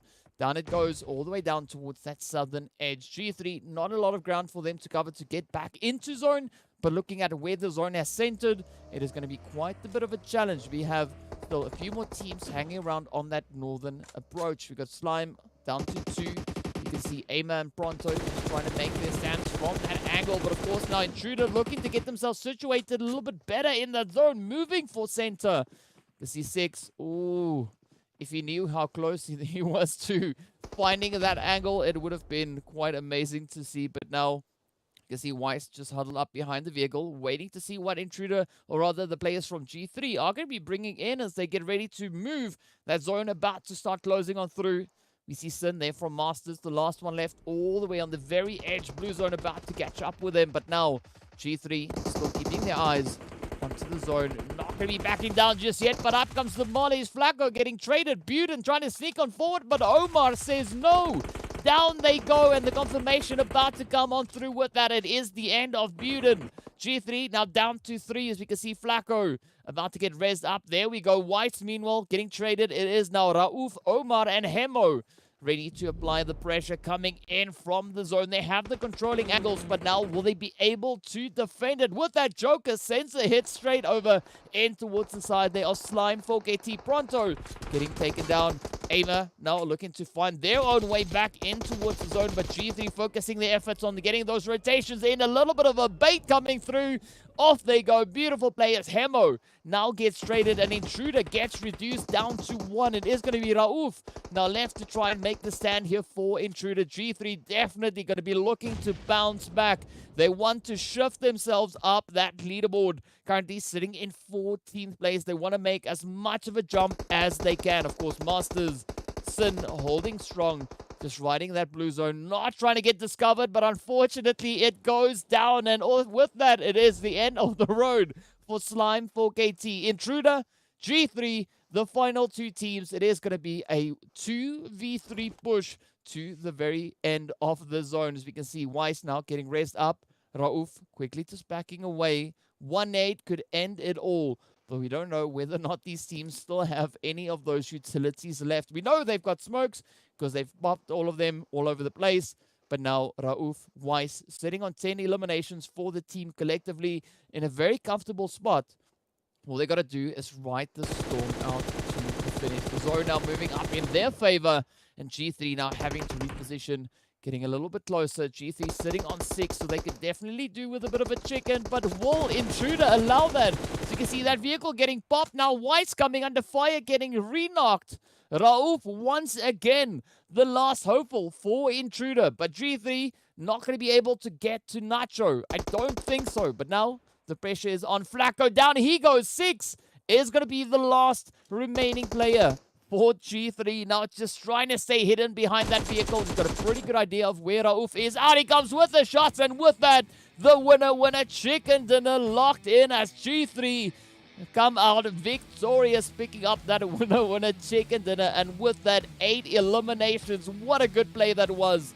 G3 really getting down and doing the work so beautifully. And picking up their first winner chicken dinner in the finals. So that's definitely going to be a bonus of the momentum and the mental game for them going into the rest of the game. So we're officially done with the halfway point of the finals weekend. We have a good idea so far, I guess, at least of some of the teams that have been, really doing those VOD reviews and coming through with an absolute blast into finals. But again, I mean, changing it up now, seeing G3 Temper coming through on Erangel, getting that winner chicken dinner, and with Intruders as well, looking really, really contentious for that win. It's a pretty difficult set to try and work out, because if you try and analyze that, saying, okay, well, these are the top 6 we're looking at. Hold on, we can basically see the entirety of 3 up until 8th, maybe 11th changing still, with G3 Temper having a performance like that. So it's going to be interesting. Those math rankings, I'm so glad I don't have to do the math. Yeah, but I mean, that was a beautiful effort being put in there by G3. They knew they had to get it all together if they want to see themselves finishing stronger, at least at the end of today, right? How much further they're going to try and push up that leaderboard, we don't know, but a really strong effort being put in there. And as we said, the teams can't spend too much time hesitating before starting to put the efforts in, because the longer they take, the harder it is going to be for them to be successful in their efforts. And a beautiful game being played there once again. But unfortunately, I was hoping to see PMPL Esports stepping it up, bringing in a little bit more points towards themselves. Of course, we did see they walked away with 1 point at the end of that match. So it is a little bit devastating seeing that come through. Meanwhile, the rest of the lobby are continuing to push their efforts and just raking in those points. So there's going to be a lot of pressure now coming through for PMPL Esports to try and improve their performance in the remaining 3 games of today. Because I think if they can't pull it off today, it's going to be so challenging to accomplish that tomorrow. But of course, that's only speculations coming in from our side, with a little bit of facts sprinkled on it there somewhere. But of course, we also have a few of the highlights from this past match that we can move over into and take a bit of a look at. So here we go. Enjoy.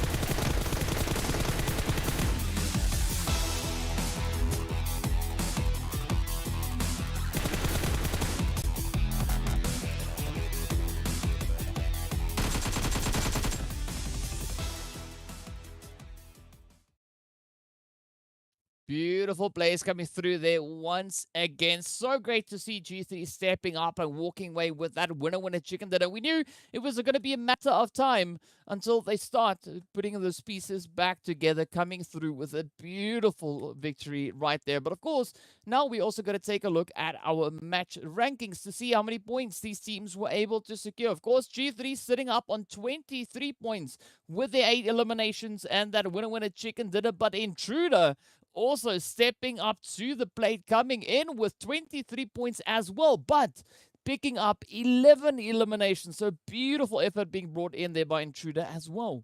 Yeah, look, the over rankings are going to be fun. Again, it's that consistency that really is going to prove to be the winning formula for these teams going into the finals weekend. They need to make sure they stay consistent, and Slime 4K18, a few of the other teams are making sure they are doing that. Masters Esports picking up 9, Super Young Stars picking up 12. So a nice little bit of spread of eliminations to placements coming through here on the first page. It's looking a little bit more even than what we saw previously. Going, of course, onto that second page, we had Lusail finishing off with 6 overall points in 8th place. Darkness 1 point behind with 5, and it starts to trickle down as well. Blackjack also with Cryptics picking up some nice eliminations. But yeah, it's unfortunate here for, you know, the likes of Triple Esports. As we said, we really did place a lot of focus on them because we need to see them not stepping it up is not what I want to go for, but in the same sense, yes, we need them to get those points. They need to climb those overall rankings. Otherwise, as we said, it's going to get really tough. Yeah, it is going to get super tough. And of course, as we move into the overall rankings, we can see Virtual Gaming looking pretty good and golden right there at the top, still on 105. But of course, as I've mentioned before, we did see a beautiful effort being put in. Intruder now sitting right up there in 4th place. Such a great jump coming through from them. We know they started the match off all the way over in 9th place. So great to see them jumping up. But then, of course, we see G3 also sitting up in 6th position, starting the match in 14th. Now, great jumps, great leaps coming in from these teams. And this is what we want to see being brought to the battlefield. Teams consistently looking to grind away with the efforts. And of course, as we move into that second page, this is where things are still pretty close for 9th to 15th place. But Triple Esports, they have to step up. They have to grind those points if they are looking to still be in contention moving into tomorrow. Absolutely. I mean, it's going to be a constant push right up until the finish, right up until to see who's going to be the top 6 teams taking the slots, the teams that are going to take the best share of the prize pool, and of course, moving on further up. So just a shout out to our Arabic casters. They look fantastic, very spiffy. I like it. But of course, we've got plenty of opportunities for these teams still. 3 games today, 6 more tomorrow. 9 in total. If you can do quick math, I sometimes can't, but hey, let's look at it. I think it's a good opportunity for these teams to really showcase what they have been working on. It's just getting to that point where if they don't show it now, especially not today, tomorrow, oh, as you said, it's going to be rough to try and catch up and close those gaps. Yeah, I mean, we've definitely seen Virtual Gaming, 1 Million Esports and Cryptics starting to create a little bit of a separation from the rest of the lobby. But now it's still within the realm of possibility for all the teams sitting from that 4th place down to 15th position, right? To finish strong with one beautiful match to try and still hold a good position coming in to tomorrow, right? So they got 3 matches here today to just to blow us away with their performances. We're really going to be looking forward to that. But of course, before we go anywhere, we have to give a big shout out going to Oppo. So with upgrade performance and upgraded fun, celebrate your winning spirit with a brand new Oppo Reno 6 series, the designated smartphones for PUBG Mobile, Middle East and Africa esports in 2022. Now, of course, that means we are going to be taking a quick break. So be sure to stay tuned and we'll see you right back afterwards with a little bit of that Sanhok action.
you walk the wrong way.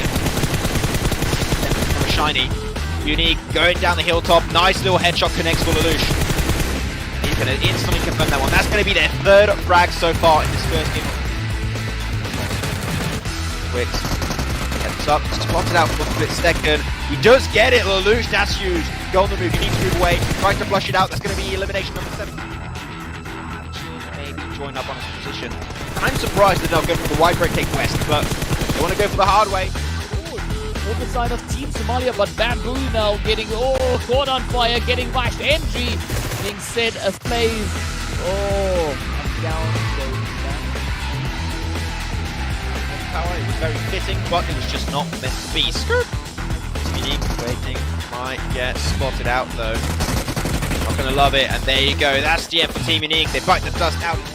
His own Drogons on the other hand have to quite push on through. Up comes Zane, looking to close it out, and it is now down to Mayfield.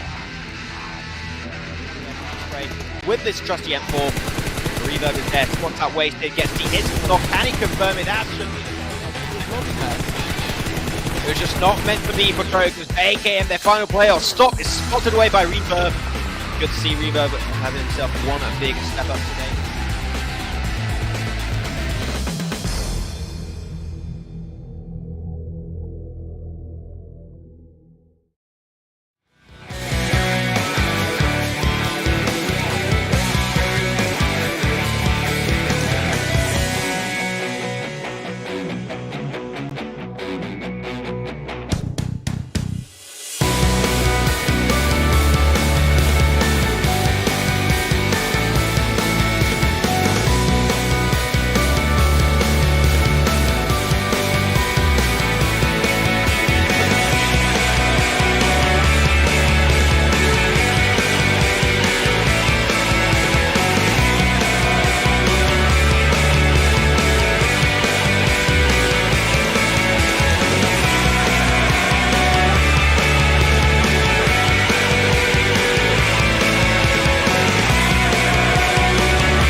Welcome everyone, my name's Proxy, and today we have Tornado from Darkness joining us and ready to answer a couple of questions.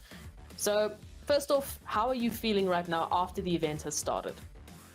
صراحة بعد البداية لاحظنا تطورا ملحوظا في الفريق، خاصة أنها أول تجربة احترافية لنا بعد الPMC والPMNC. Have there been any changes to your team compared to last year in terms of roster, in terms of strategy, whatever you want to bring up? مقارنة بالعام الماضي لقد غيرنا الروستر بانتداب 3 لاعبين جدد وتغيير تحركات الفريق. حاليا نحن نلعب ك4 لاعبين كلهم فراغرية، يعني ليس هناك من يقود الفريق بالجيم، ولكن من ناحية المستوى أظن أننا في تطور ملحوظ، نظرا أنه بالعام الماضي لم نكن لنتواجد بالبرو ليج الإفريقي، ولكن بهذا العام نحن هنا لنشارك ولنحاول الظفر باللقب. So, what kind of preparations did you go through before coming to PMPL Africa? قبل بداية البطولة كنا نتدرب مع بعض، كنا نحاول تصعيد مستوى سينرجي الفريق، حيث التناغم بين أعضاء الفريق بما أنهم أعضاء جدد.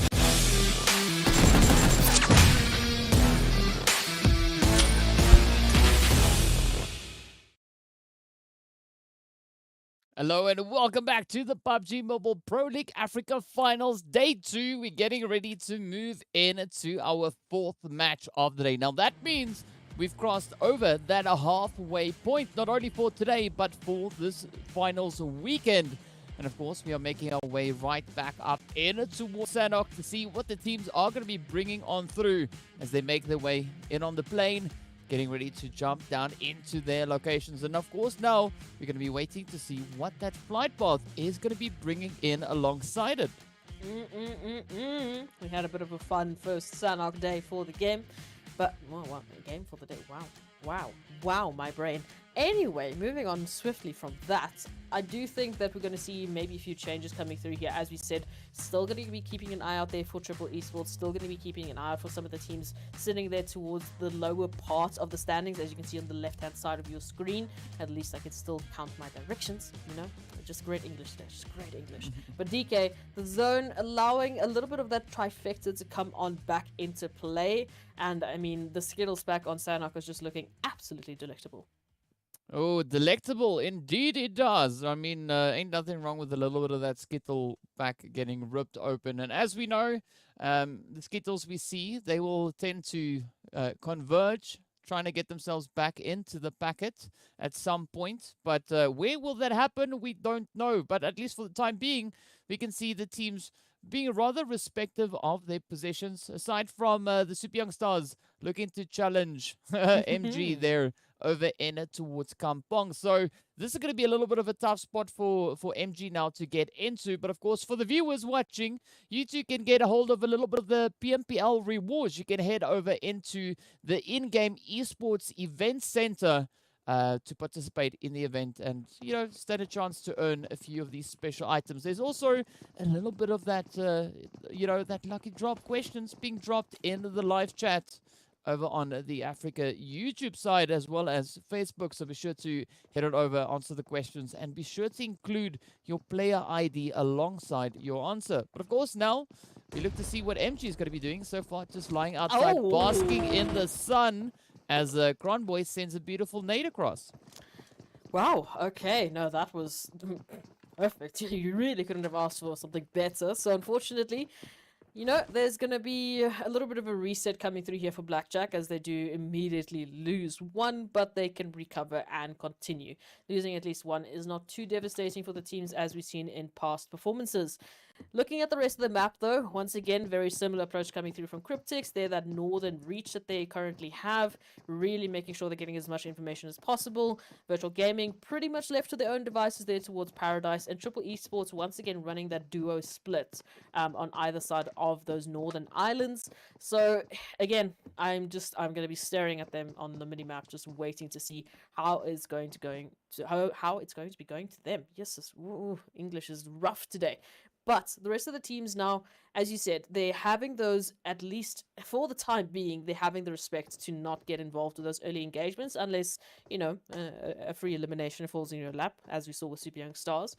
But there might have to be that little bit of a change up here for some of the teams. As we said, we might be seeing a bit more of a shift coming through. We're still seeing the focus on survivability, but there's been a little bit of early engagements just to spice things up. Yeah, there's always going to be a little bit of that potential coming through, particularly on a map, the current size of Sanhok, right? There's not... It's going to be inevitable for teams to just tap away at each other, as we did see MG there from Blackjack you know, finding themselves in a little bit of a compromising position. But meanwhile, the rest of the lobby, they're just going about their business. Of course, if we look onto the players here from Slime Forget T, they've got Hatin all the way to themselves. They can go about their business, you know, hop around on the containers without a worry in the world. They are within the zone, so there's no pressure on them to get those rotations locked through. But of course, now still a little bit of pressure coming in here for Triple as they are looking to make their way on through. A little bit of a split up approach, but they are coming in alongside 1 million. And 1 million themselves also bring in a bit of that 2-2 spread. So who knows? Maybe this could be an opportunity for Triple. It definitely could be. It depends on if they're going to be able to, you know, really spot out the information, the players, sooner rather than later. So we'll see how that's going to work out for them. We can already see a little bit of a regroup coming through as 1 million have turned their attention there towards G3 Temper, making that rotation over from the northern side of Pi Nun.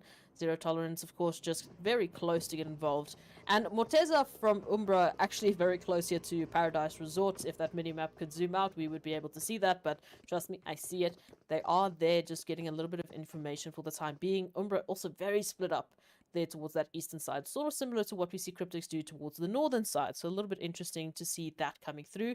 I am curious to see if anyone else is going to adopt the sort of strategy that Cryptics has been employing, you know, really staying out there towards the edge of the zone and even maybe leaving one of their players in that blue zone to stay alive while they look for those eliminations. Would be curious to see it happen, but we'll have to wait and see.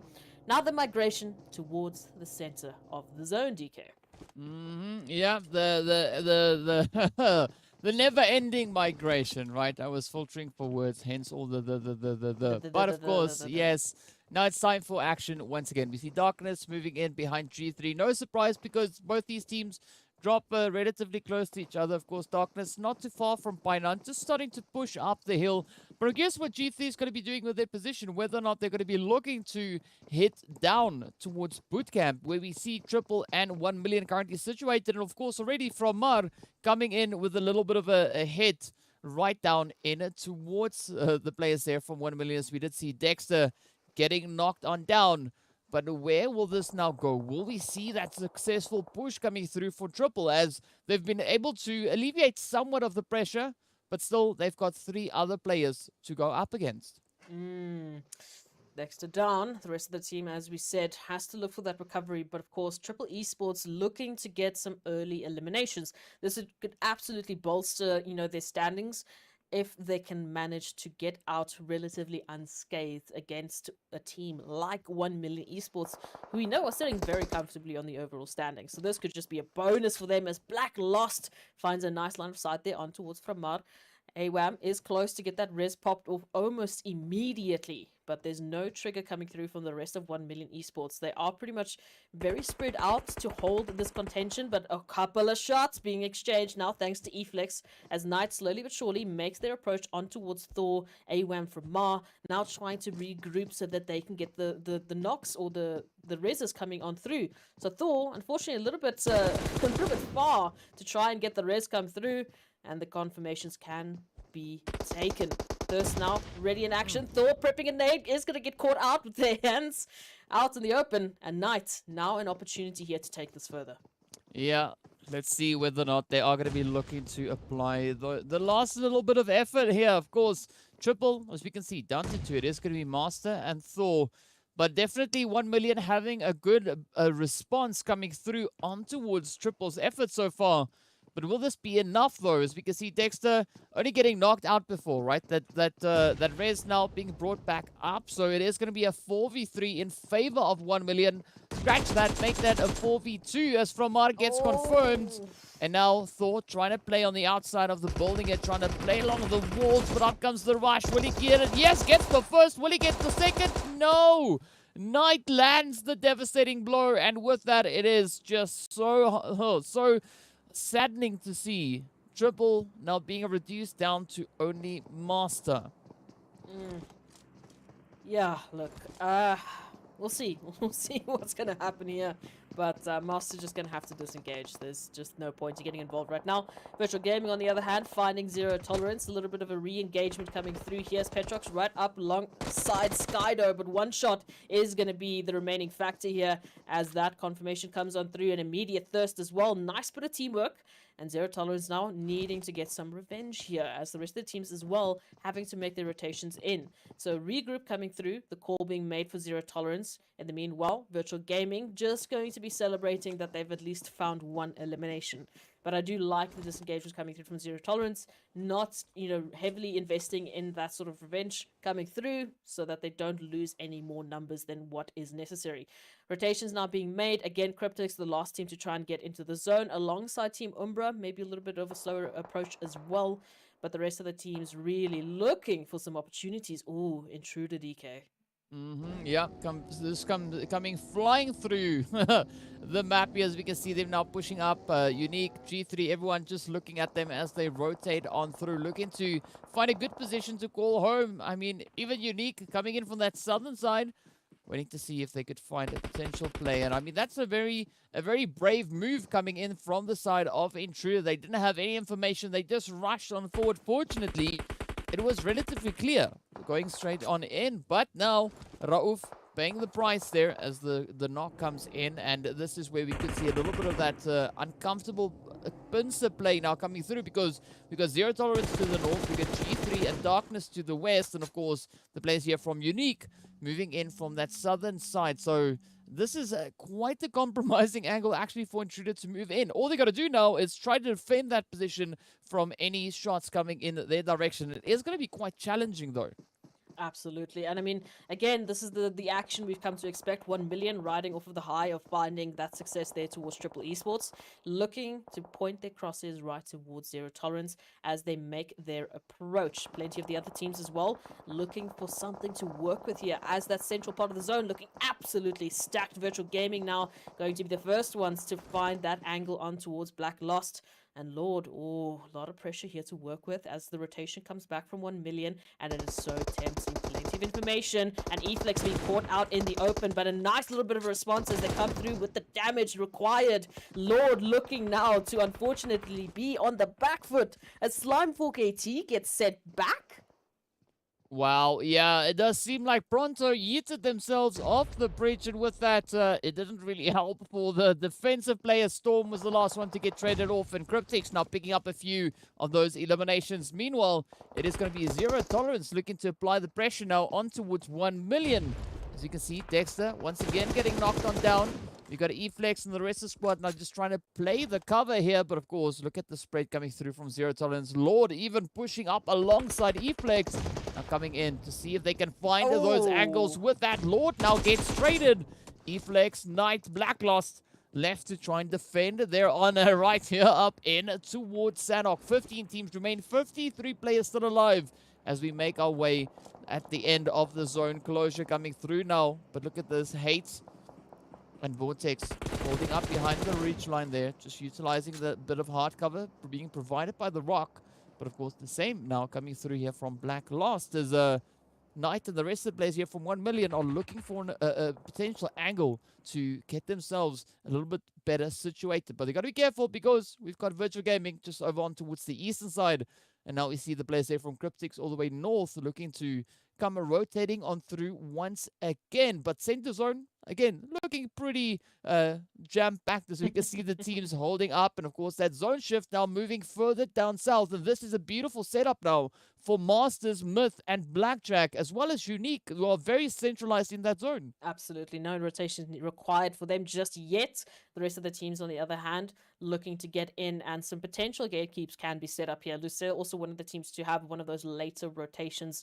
Not as late as Cryptics. Cryptics is on a different sort of strategy, but we'll see how that's going to come through. Again, that northern band of the zone looking absolutely stacked as everyone has to look for some sort of cover, some sort of safety, it's going to be absolutely rough. Now, looking at some potential spots for contention, Zero Tolerance still in the thick of it as so many teams are surrounding their current position. Virtual Gaming 1 to boot as well, with Umbra not far behind, as well as, of course, Intruder right up ahead of them. Masters and Blackjack as well, very, very close to one another. So going to be watching the feed to see if that's going to be starting anytime soon.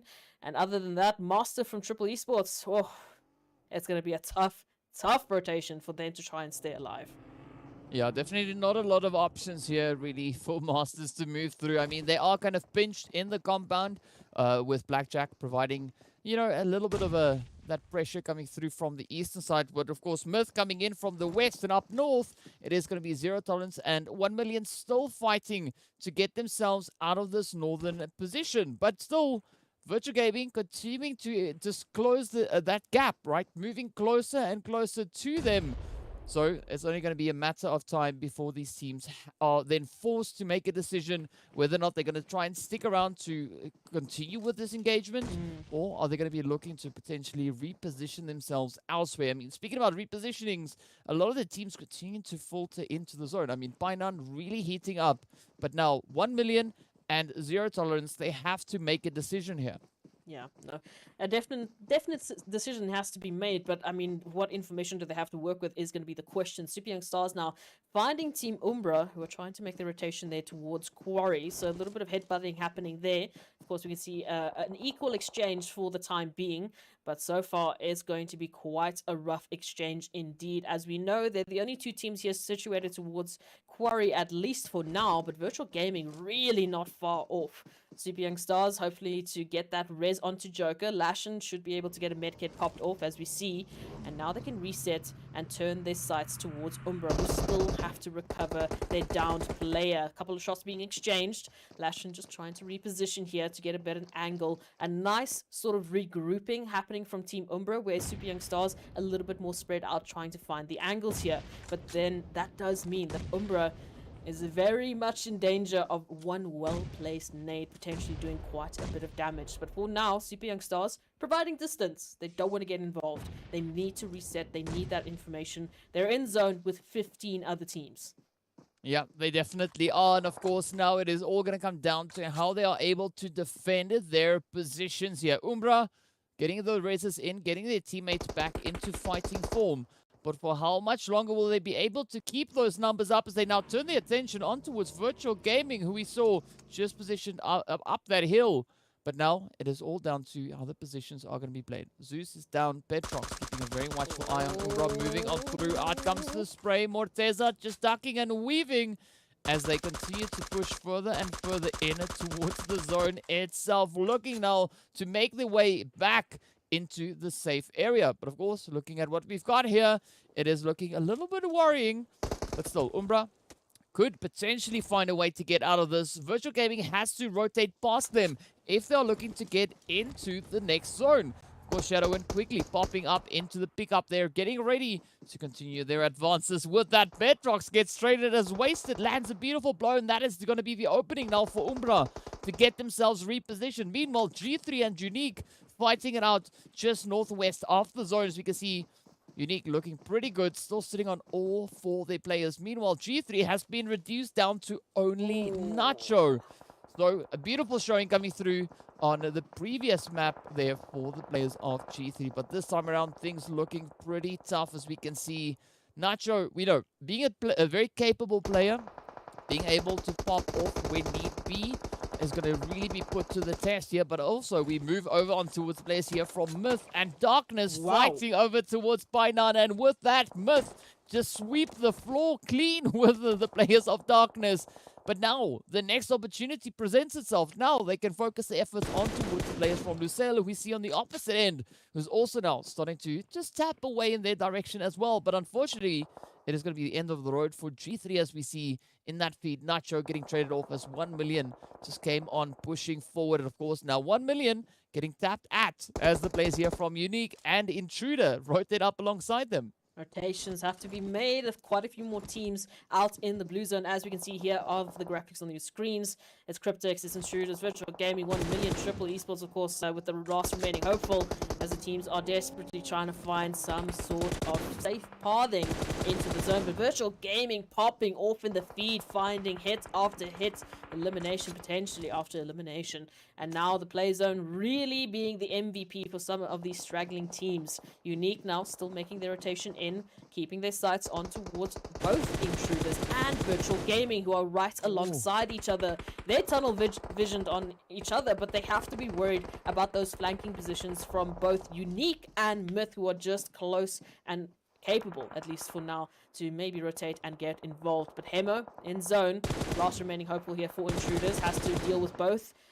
Wow, both Unique, both Blackjack now, and both potentially a few other teams. So, I mean, the rotations are going to be absolutely devastating here for some of these teams. Umbra with 3 eliminations to their name, finding super young stars. Oh, nades being cooked, nades being sent. Barely making the connection. Oh, but look at that. Grand Boy sending the nade back onto his teammates, having a little bit of an awkward Good bounce morning. there. But it happens, you know, it happens to all of us. But here we go now. Umbra getting ready to continue their efforts to get themselves back up in towards the zone. Meanwhile, Super Young Stars just hunkering down in the compound. But this could be a little bit of an opportunity now, as we do see Morteza getting traded off. There we go. Beautiful hits coming in. But now Super Young Stars have to push for zone. Meanwhile, it is going to be Masters now receiving the players here from Lusail, who we saw moving across that waterway. Blackjack, meanwhile, will get traded off, and down to 10 teams we go. Triple Esports also making their way on back, and now Lusail looking to hammer away at Myth, who's also pushing up. And oh, this is such an interesting position to see Masters now, as they could just look to hunker down and defend these angles. But of course, we know Myth already playing a very devastating game coming in here. Already 4 eliminations to their name, but both Broly and Momin are down. The nades are now continuing to fly in the direction of Lusail, but still Masters Esports can bring in quite a devastating blow as well. Meanwhile, 1 million will be making their way back into the lobby as the blue zone, wow, just rips right through them. We also see Intruder getting taken down by the zone, as well as Super Young Stars also now meeting their end. Umbra not looking too great, down to Shadowin, left to try and push through the zone. But of course, the zone itself does not see any team currently positioned in it. Everyone's still now playing the edges, with Myth numbers starting to dwindle. Lusail on 3 players.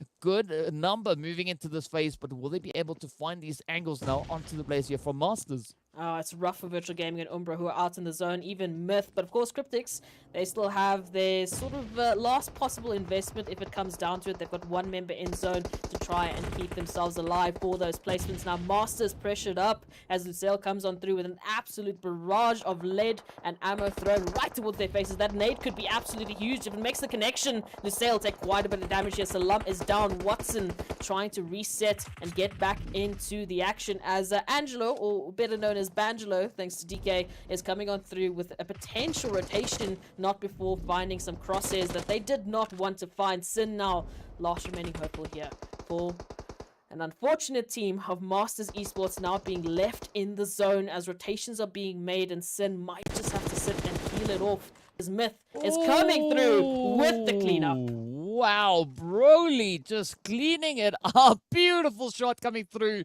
But now, Myth looking absolutely fantastic. Cryptics also looking pretty golden, as they are down to 3 players. Of course, we can see Marshall and Carryboy currently in zone, but with that, a beautiful off-angle play now as Sin comes sneaking on in, but with that quickly gets dealt with, and it is going to be the end for Masters.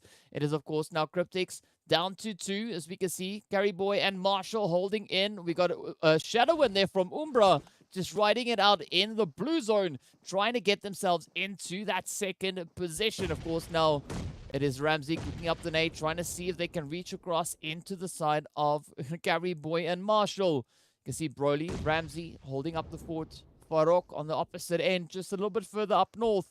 Going to be trying to get that wrap around approach, trying to come in behind Cryptics. But let's see whether or not they'll be successful in their efforts. Of course, now Carryboy inching their way a little bit closer, trying to get right up alongside Ramsey. So it is a serious case of cat and mouse here. But of course, Myth sitting on 10 eliminations, bringing in great effort so far. Cryptics also on 10, but with that, Shadowwind strikes down onto Ramsey.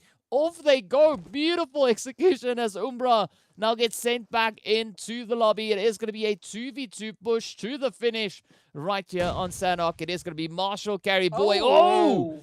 Carry Boy now, the last hopeful there, as Broly sends out an absolute devastating nade. Farouk also getting down, and Carry Boy up against what is left of Myth. It is going to be Broly versus Carry Boy, and with that, Broly picks it up.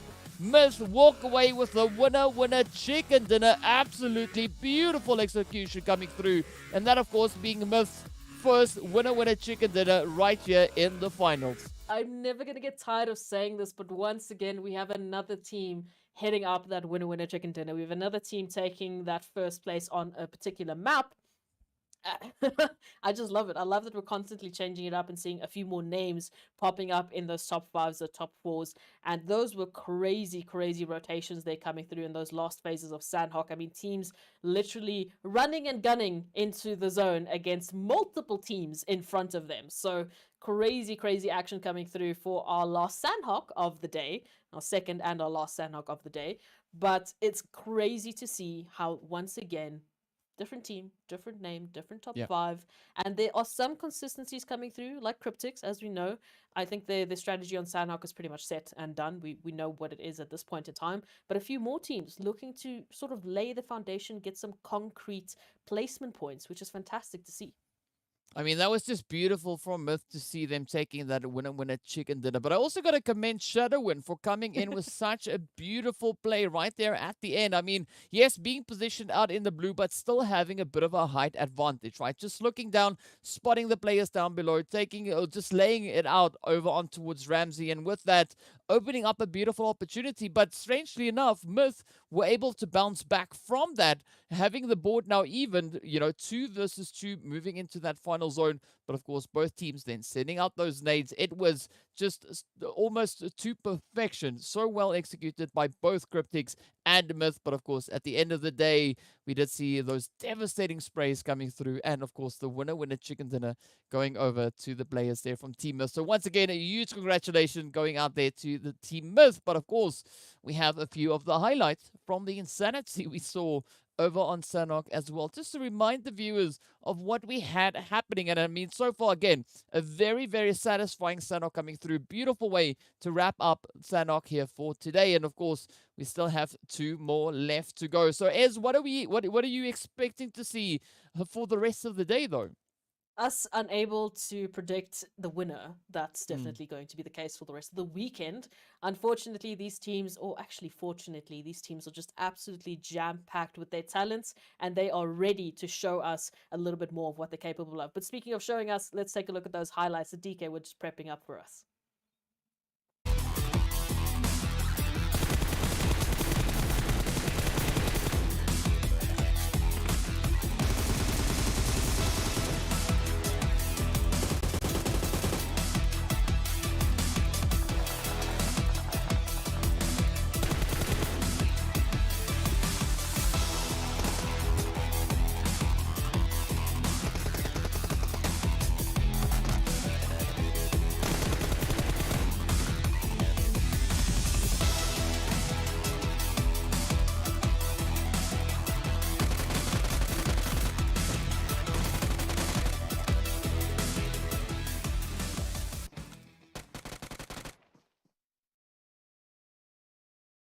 Oh, great to see those chickens coming through there, of course. Myth just with the runaway play there. So great to see that coming in. But of course now, speaking about runaway, we got to look at our match rankings to see how many points these teams were able to run out of the jungle with. And of course, it is going to be Team Myth sitting on 27 with 12 eliminations coming into their name. Of course, Cryptics picking up 10 eliminations alongside their second position, coming in there with a total of 22. And then, of course, Team Umbra, Shadowwind, just managing to steal that final elimination to push it up to 6. And, of course, they walk away with 16 points in total.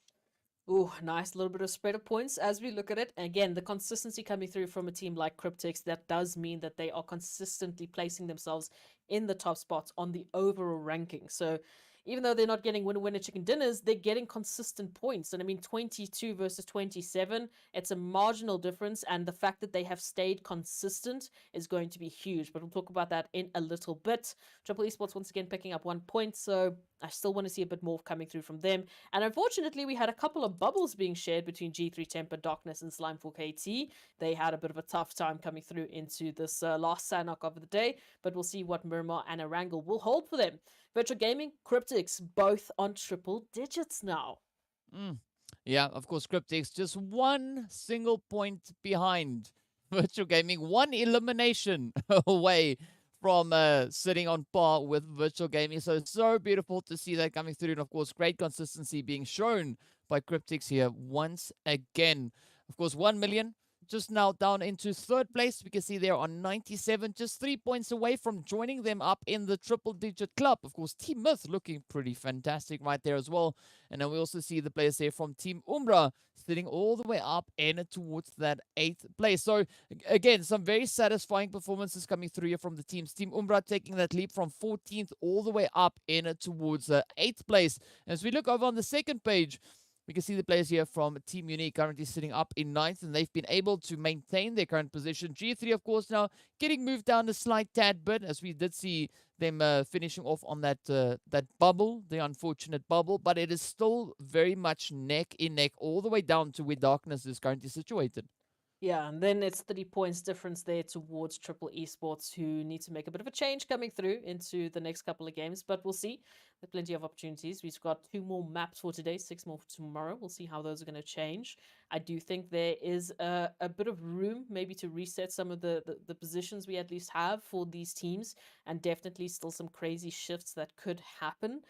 Those top 8s, at least the top, I guess, 3, are looking a little bit more consistent for me.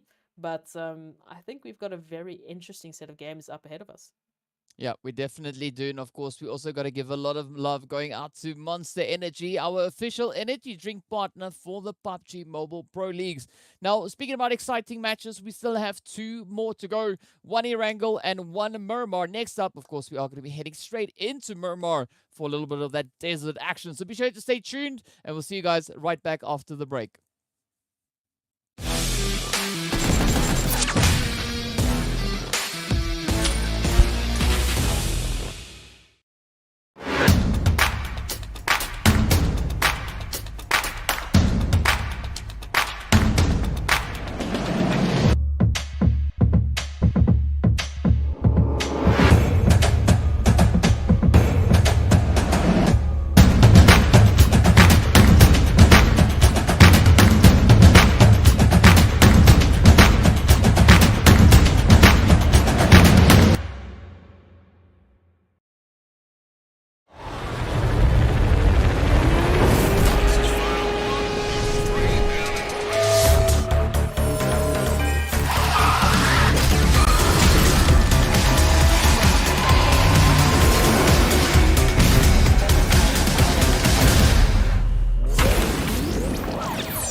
Hello and welcome back to the PUBG Mobile Pro League Africa Finals. It is, of course, day 2. We're getting ready to roll into our second Miramar of the day. Looking to see what the teams are going to be bringing to the battlefield and who's going to be the team to step right on up and bring us some insanity as we get ready to move into the ever lovely desert right here. Of course, we are making our way all the way from El Pozo over on that western side right across to Impala on the far eastern side. So definitely a rather satisfying flight path coming in, allowing the teams a lot of access to their usual drop locations.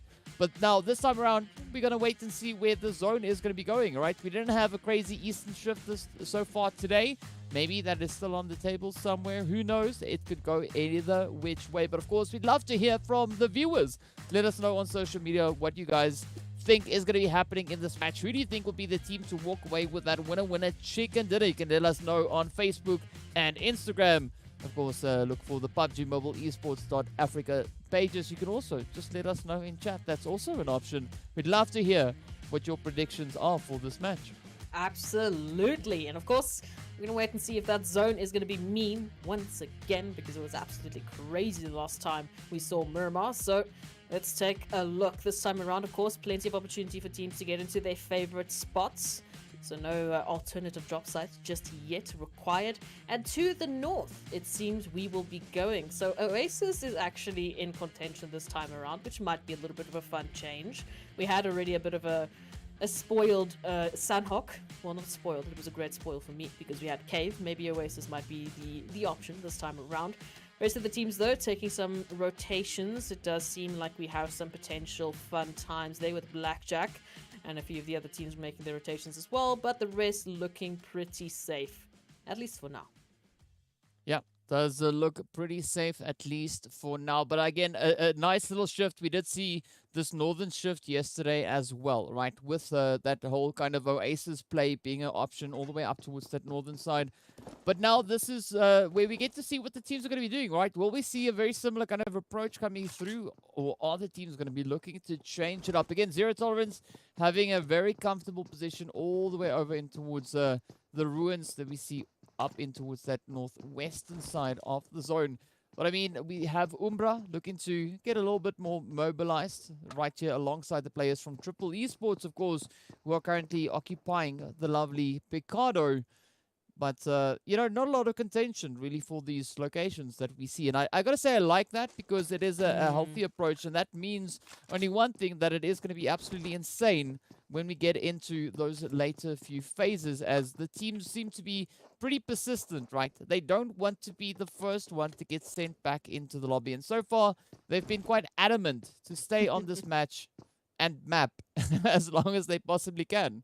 Yeah, that has been the theme for this weekend, survivability right up until the end when you don't really have a choice.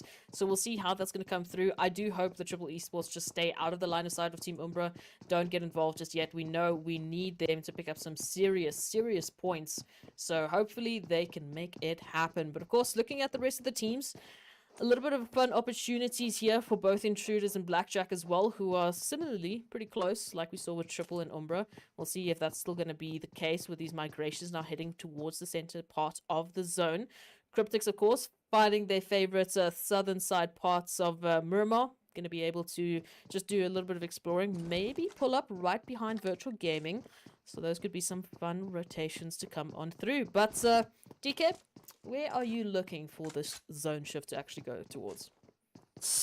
Well, yes, that is a very interesting question. What would you like to see? I would say the west, right? Because the west is best, just because it rhymes, and we also have, you know, quite a few mountain ranges up in towards that western side of where the zone currently finds itself. So I do think it could be a healthy challenge coming through for the teams, but also now looking at it, I do realize that is pretty much where the previous zone finished, the previous map. But it's fine, you know, a little bit of deja vu. Never did anyone any wrong, I guess, at least for now, right? We'll see.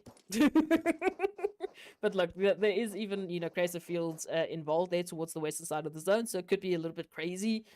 Would be fun. We'll see how the teams maybe react this time around, and if they do get a bit of deja vu, well, let's see if they do it better this time around. That's going to be the question.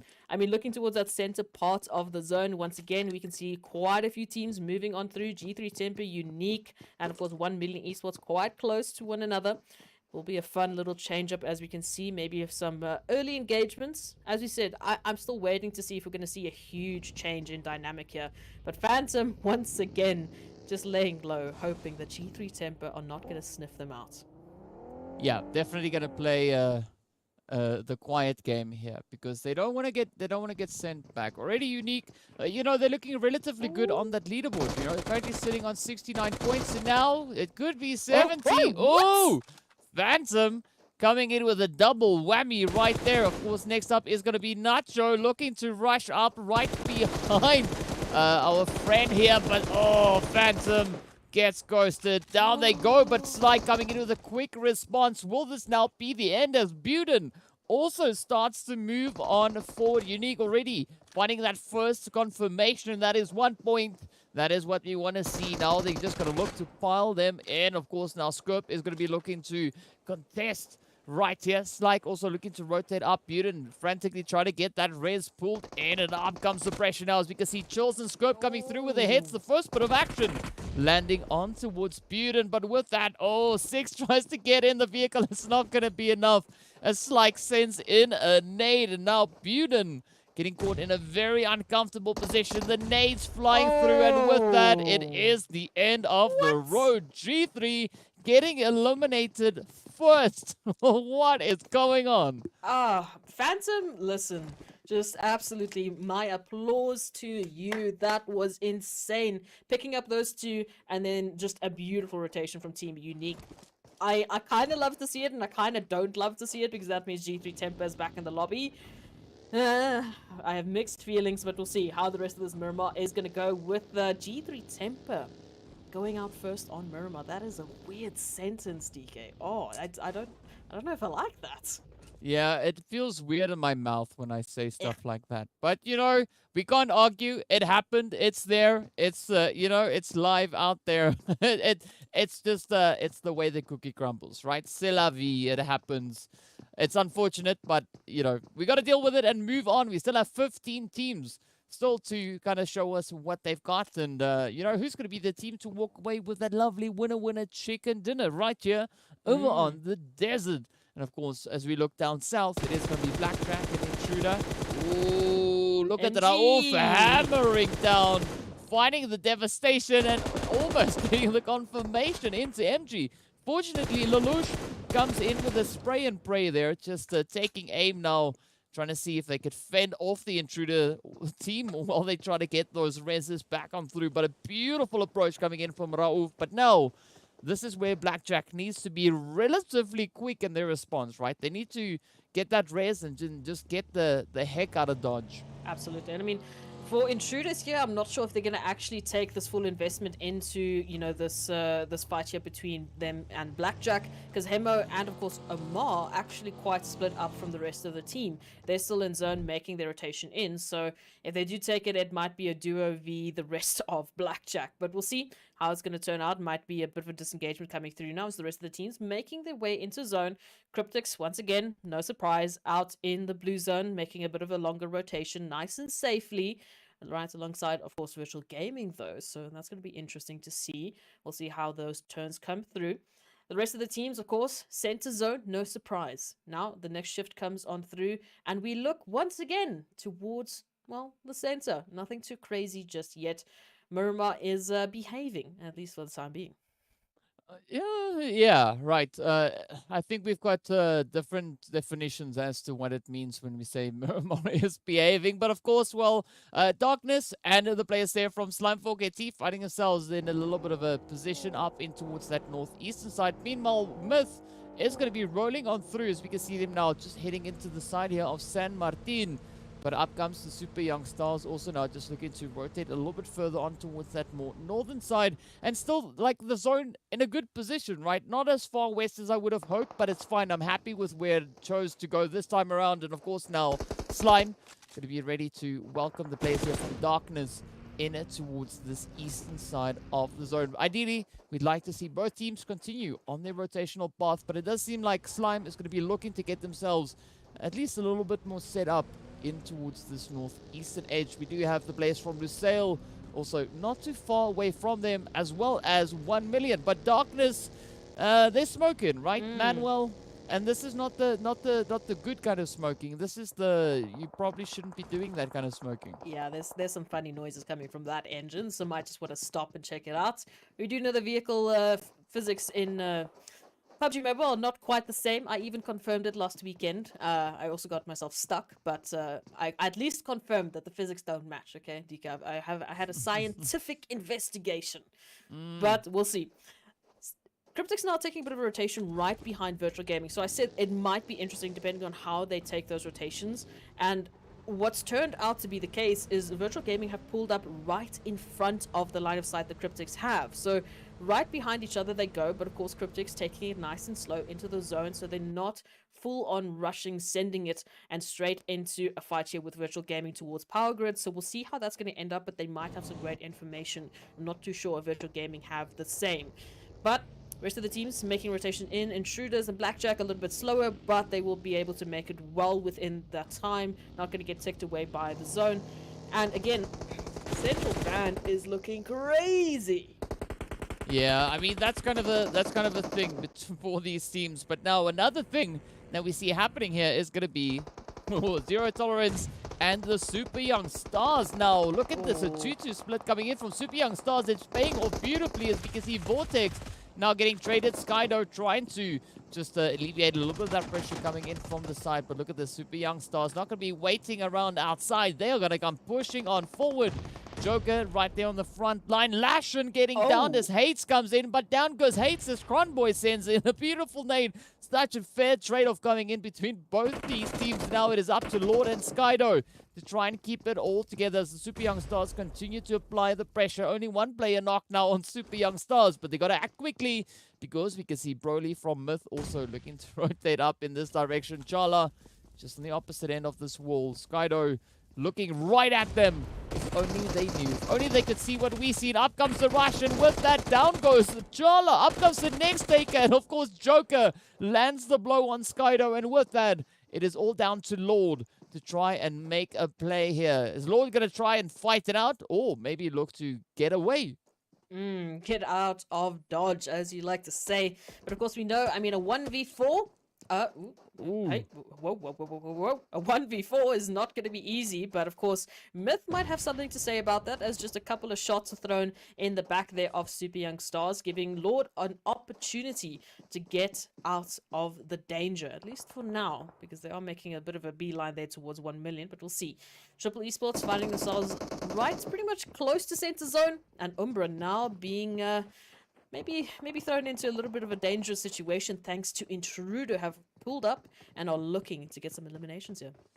Well, it's going to be a little bit of pressure coming in on Umbra. They have to now try and find a way to get out of that situation. As we can see, the shots now continue to fly on through. It is going to be Triple looking to contest Unique potentially for their position. Again, Triple pushing into that smack dab center zone for reasons unbeknownst to me, but either way, Fromar does have a lovely bolty in hand, so we could see some devastation being dealt with that. Of course, now it is going to be the players here from Masters who face the other half of Myth. You can see Ramsey also now just trying to hammer away into this building, but fortunately those walls are relatively bulletproof, so it's not going to be a successful push coming through from Ramsey. But we do see now Myth focusing their efforts rather down towards the side here of where we have Masters instead of, continuing to apply the pressure further up north. Sin just looking down the barrel there of Ramsey.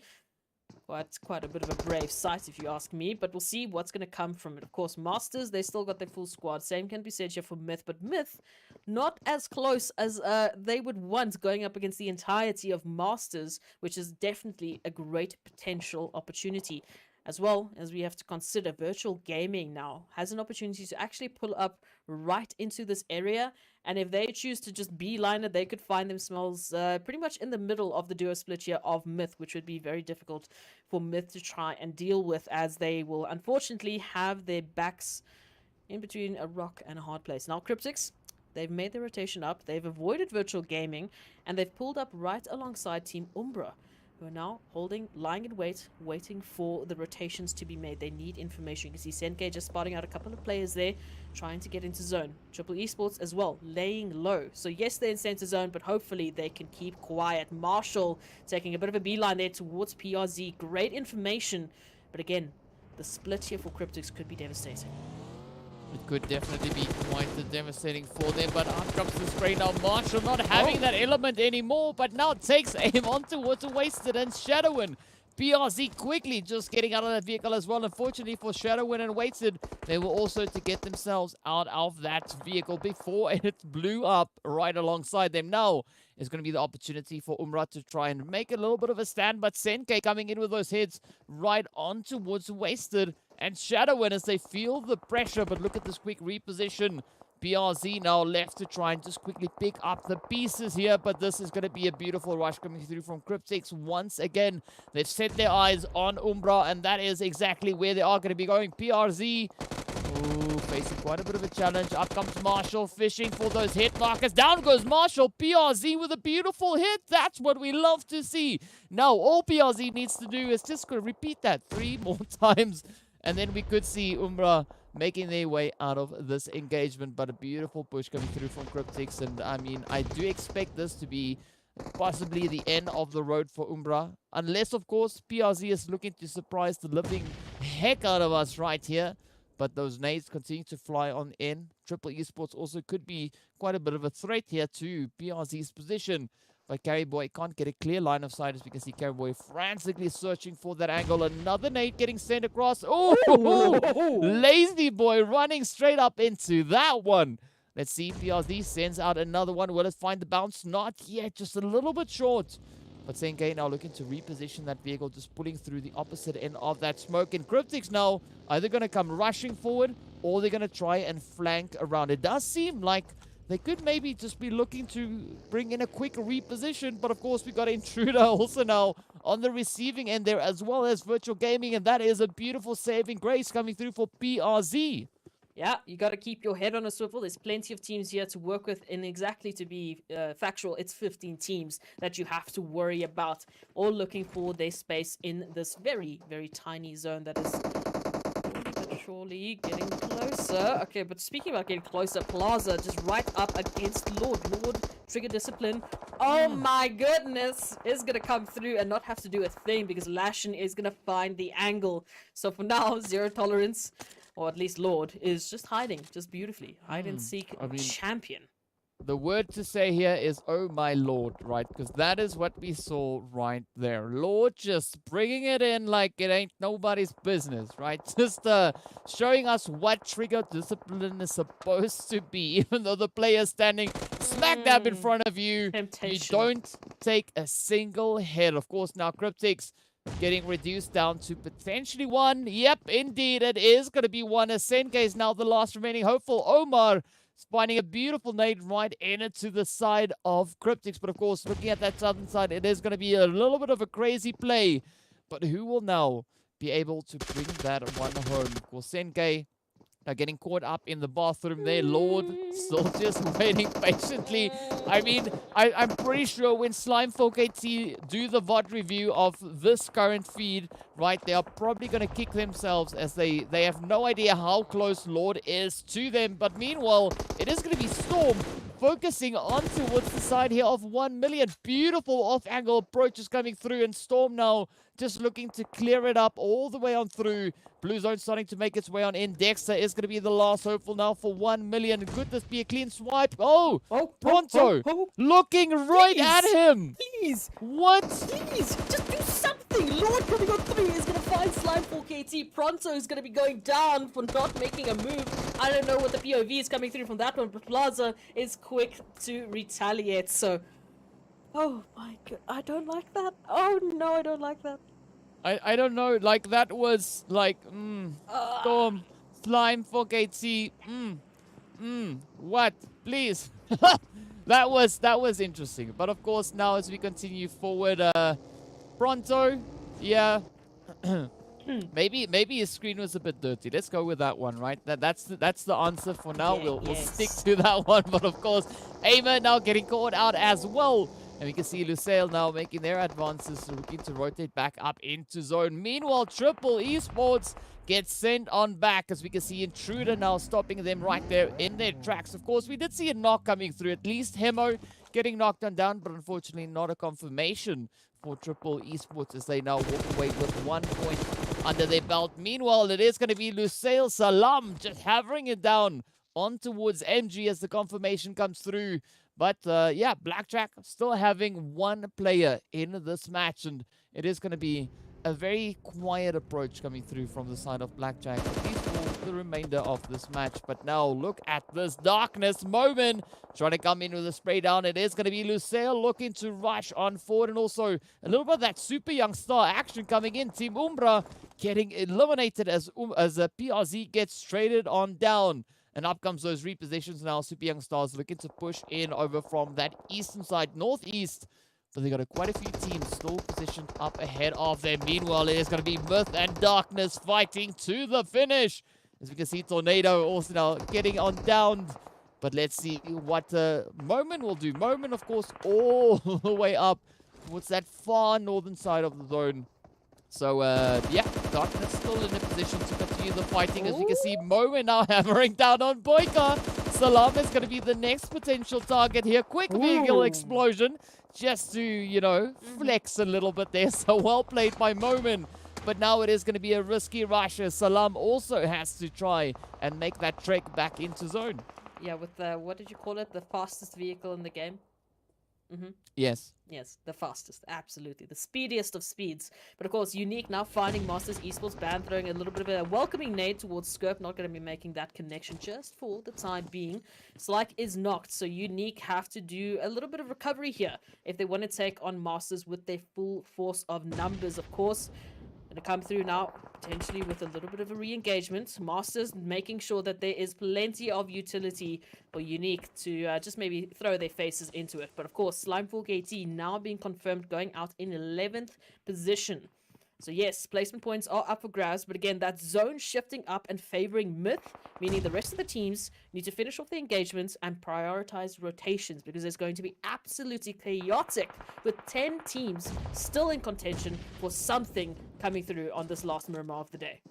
Yeah, and by something, it could be literally anything. Of course, now it is going to be Unique looking to not only get themselves into zone, but also they got to get away from Masters Esports, who is kind of sharing the space with them. Masters still sitting on all 4 players. Unique now just, you know, testing the waters here, as we can see Ilias looking to move in. But, there we go. Ilias picking up Phantom. Now it is Chills looking to rotate up and avenge his potential teammate. But let's see whether or not they'll be able to get the job done. Blue Zone is, of course, now also closing on through those nades getting deployed once again. Up comes Angelo. Will they get the confirmation? Oh, 1, 2, yes, 3. indeed. Down they go. Unique getting it deleted right there. Of course, now Ban and Bangelo making their rotation. And once again, off they go. Cryptics also making their way back into the lobby. Final 6 teams. Blackjack also getting eliminated.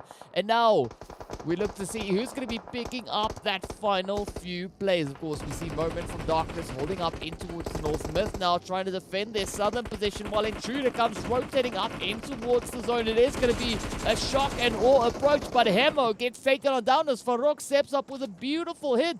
Raouf Weiss, the final 2 remaining hopefuls now for the side here of Intruder. Of course, plays there from Masters looking absolutely golden with all 4 players still up. Down goes the hits from Farouk. But Farouk now getting caught on fire. Raouf also down, and it is now up to Weiss to keep it all together. Down goes Farouk as yet another hit comes through. Alpha Luigi from Virtual Gaming displaying an absolutely devastating angle. But I mean, Weiss doesn't even seem to be too phased as they are lit on fire. And with that, Masters come in for the confirmation. Intruder getting sent right on back. And oh, look at this. Masters Virtual still sitting on full squads. Oh, Myth now looking in a little bit of a spot of trouble because with Masters, they've pushed on through. Virtual Gaming, they're just right behind them looking for a little bit of a third-party action there towards either Myth or Masters Esports. I mean, either will do. But then that zone shifting up and not really favoring anyone just yet. Maybe closest team might be Myth and Masters. But again, you have to choose your moments wisely here. We've got 5 teams left and everyone is out for the pickings here. As we can see, Ilias finding Petrox, Zeus right up ahead of them. Have to be careful here with that angle because we don't know where the rest of the teams are lurking, looking for those shots. Oh, but of course, we do see our 2 stragglers just holding off on those far edges. And I mean, aside from Moment being on the edge of zone, there's no other team really having a secured angle just yet. But of course, now it is going to be Virtual Gaming looking to come rushing on forward. Masters looking to welcome them in as they do have a potential setup, but every team now just trying to inch their way a little bit by bit in towards that zone. Moment, of course, does get traded on down, as we can see there for the side of Myth. But now what will happen as the teams continue to push on forward? It is going to be the end of the road for Lusail. And now 4 teams left to fight it out. It is going to be the full squad still from Virtual and the Masters Esports looking to get a bit of a dominating angle, but Sin gets traded, banned. Super low on health. Petrox continue to rotate around, but let's see whether or not Darkness Moment will be able to get anything done as there's a few potential players right up ahead of them. And now Petrox also just scanning the vicinity. Ilias quickly trying to get that health bar a little bit adjusted. And now this boost getting popped. Angelo picks up Myth Moment. But Farok also right up ahead. Down goes Darkness Moment as the hits continue to fly on through. Of course, now it is going to be our final 3 teams. Myth down on 1. The Masters down to also potentially 2 players. But let's see whether or not this will pan out. Virtual Gaming looks like they've got this one in the bag potentially. Could this be their 3rd winner chicken dinner right here in the finals? Oh, definitely a couple of questions being asked here. Some nades being thrown from Alpha Luigi. But Myth, they've got their moment back up and running. So now needing to reposition, finding an angle. But Masters are ready for this one. Oh, look at this. Up they come. Zeus thundering down the hill. And with that, Farok. Masters gets sent back. Farok getting caught right here in the compound, in the blue zone, trying to heal, but unfortunately, blue zone knows best, and it is time to make your way back into the lobby. Virtual Gaming going to be picking up their 3rd winner chicken dinner, and with that, quite a few beautiful eliminations as well, sitting on 8th, coming in alongside that chicken dinner. So what a beautiful push that is. Their 3rd winner chicken dinner right here in the finals. I do have to say the story that we have to focus on for Virtual Gaming is they didn't make that first Super Weekend. They had to come back from the 2nd Super Weekend, catch up the gap that they missed out on, and then keep fighting right up until the end to just get into finals firstly. And now they're going to be the first team to pick up some huge winner chicken dinners and some amazing consistent points on that overall rankings in our final weekend. I mean, that is an absolute beautiful story. And again, it's great to see that we're still seeing a little bit of that contention for those top spots. We're still seeing, many of the teams sort of reassessing, readjusting, and constantly changing our perception of who's going to be taking either map. If it's going to be Miramar, it's going to be Erangel, whatever it's going to be, we don't know. Again, please, viewers, if you guys can help us, give us some predictions because we generally do not know at this point with the performances that these teams are giving us. I mean, definitely got to say, Virtual Gaming just, playing such a beautiful game. They've just been so heavy hitting. I mean, yesterday picking up 2 winner chicken dinners. Today picking up yet another one, right? Where are they going to stop? I mean, they are just popping off, and it is so great to see such a strong effort being put in by the players here coming through from the side of Virtual Gaming. I gotta love it, but I mean, yeah, it is such a fantastic role that we see them on. But also then, the players there from Masters Esports, right? They also held themselves so strong, making a push all the way into the very late stages of that game. But also then, poor old Farok there from Myth. Again, Myth putting in strong efforts, and I'm liking what these teams are bringing to the table, constantly looking to change things up. And again, as I said before, right, we are at the point where it's not only our stat book that we want to throw out the window, but also the table, because, I mean, no matter what we say, the teams are constantly going to be looking to just keep on surprising us. And I mean, it is so beautiful to have that happen. Look, my table's pretty heavy. You know, I think I tried that last week. It didn't quite work. But hey, let's take a look and just remind ourselves about the action that happened on that Miramar with some of the amazing highlights.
Definitely seeing the players there from Virtual Gaming just being absolutely on fire, moving into such dominating numbers into that last few zones. It is so great to see them come through. And of course, as we know, they also were able to pick up a few eliminations, not exactly getting into double digits, but still a strong effort, landing the necessary blows where they had to. And of course, now we look into the match rankings. We can see Virtual Gaming finishing on 23 points, Team Myth coming in with 19, and of course Master Esports coming in with 17. But also we see Intruder picking up 12 points there with their 8 eliminations. Hey, making statements. That's what we want to see. And again, consistency, it's going to be the word that everyone's going to get sick of, but that is what we need to see from these teams. And hey, shout out to Lord from Zero Tolerance. You know, we had a crazy clutch coming through on the first day of finals, and the hide and seek game was just absolutely on point.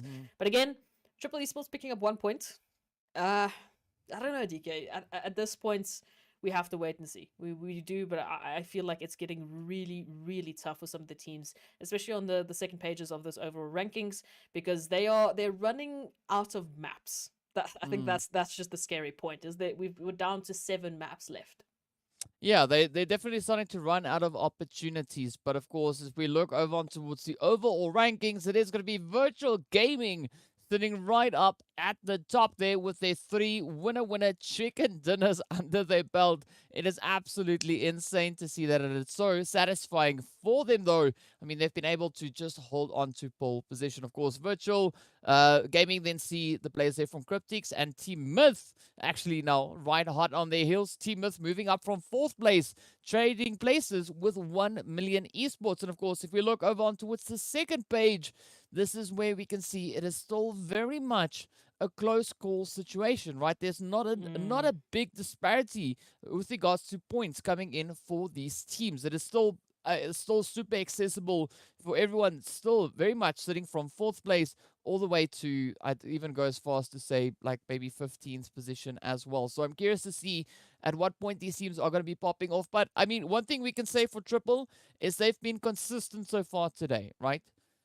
Consistently bring in points on the board, but it's not the amount of points that we'd like to see for them. So definitely, hopefully they could change that up. They are still in a position where they can bring in that change up, but once we move into tomorrow's matches, it's going to be a little bit too late. Yeah, look, I think as we go through the finals weekend, I feel like there's going to be slight changes for these first 2 days. That final day might be absolutely crazy. I feel like that final day is going to be where the teams that are sitting in those top 6 positions already, maybe they've already found themselves with those triple-digit points. Maybe they might bring a little bit more of that chaos that we've seen in previous days. Maybe they might change up their strategies completely. So, again, this is why we say, close the gap while you have those opportunities, because slowly but surely they are fleeting. Yeah, they definitely are. And of course, we'd love to hear what your opinion is. Let us know on social media. Head on over to Facebook and Instagram. Let us know. You can search for the PUBG Mobile Esports Africa channels. Tell us what your opinions are on what we just spoke about. And of course, on that, we are going to be taking a very quick break. So be sure to stay tuned. And we'll see you guys back in a short few moments.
Hello and welcome back to the PUBG Mobile Pro League Africa Finals Day 2. Of course, we're getting ready to move into our final match of the day. If you missed it, we just saw Virtual Gaming picking up their third winner chicken dinner right here in the finals, and they are just blazing away for themselves. But of course, now we get ready to hop straight into Erangel to see what the teams are going to be bringing in on our final match of the day. Of course, the flight path does seem to be a little bit further down south, so we can see the Sanhok Island over on the left-hand side. And if you look to your right, you'll see the rest of the main island. But of course, now we get to see where that zone is going to be going, and it's making its way all the way across towards that lovely western side. And also, we have that leaderboard sitting over on the left. As we can see, it is still very much contentious on the overall standings. Oh, absolutely. Thank you, Captain DK. I appreciate that. And as your co-pilot, it does seem that we do have a few teams dropping a little bit more towards, I guess, the eastern side, already jumping out looking for some of those favorite spots. I am curious to see if we're going to see any contention towards this part of the map. As we know, unfortunately, that northern side, as we might see Lusail, maybe even Cryptics, and a few of the other teams maybe favoring those parts.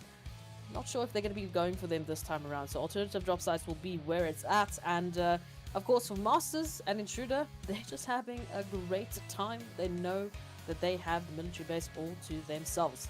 But zone is going to be the big question here, DK. Well, we'll find out as soon as our viewers return their trays to their upright stowing positions before we see where exactly it is. And of course, it takes us all the way over towards the northwestern side. So be sure to make your seatbelt as tight as you possibly can, because we are in for a crazy ride as the teams make their way on down for their final map right here today. And of course, now, as we can see, we do have a little bit of a change up with Blackjack dropping down over in towards that multi-power region. The Virtual Gaming team right there alongside them.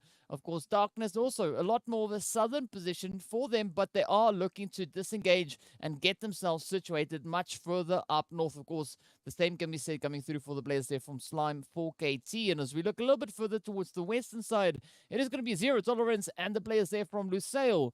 Now, also still looking to see where it is they'll be looking to be going. Of course, Super Young Stars going to be super comfortable. The same, of course, can be said for the players here from Masters Esports. And now, for the viewers, you can also get yourself a beautiful permanent PMPL parachute skin, potentially, if you head on over into the in-game esports event center, and you can participate in the PMPL event to get yourself a few of those special items. But of course, now for the meantime, seeing that everything looks hunky-dory in the cabin, it is now going to be time for the teams to get to swinging over on the map.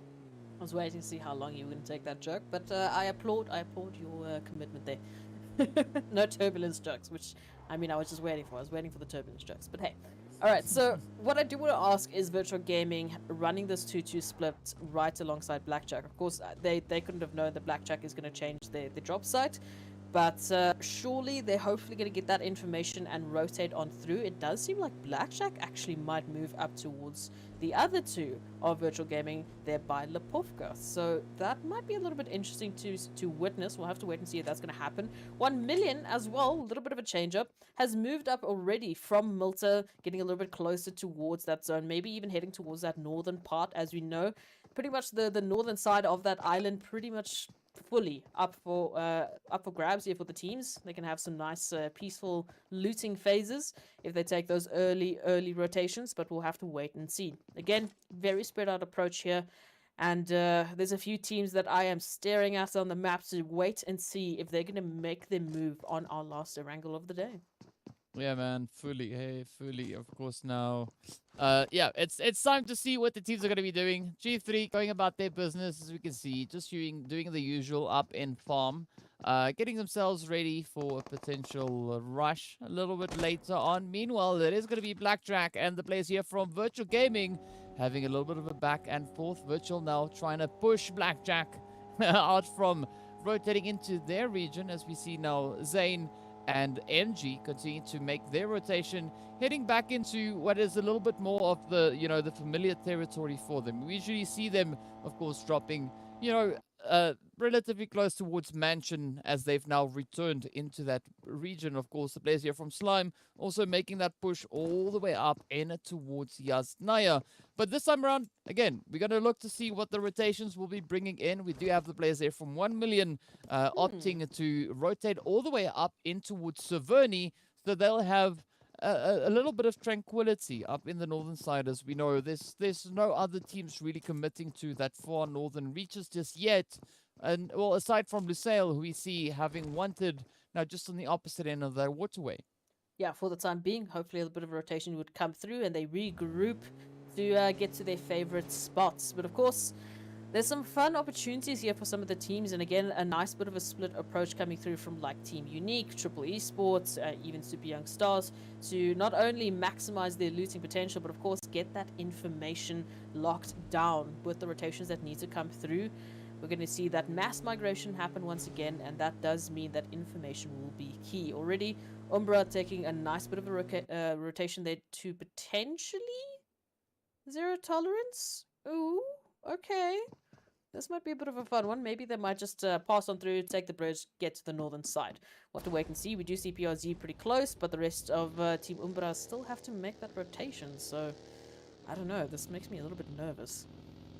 It does seem like Umbra is just going to be rotating on through. I mean, zero tolerance not really set up in a position where they are looking to be aggressive, right? Because looking at what we saw on the minimap just then, they are still very centralized in that sunken city. So it is, you know, somewhat challenging to reach across, looking at particularly at the pathway that Umbra is following to rotate through on towards the north.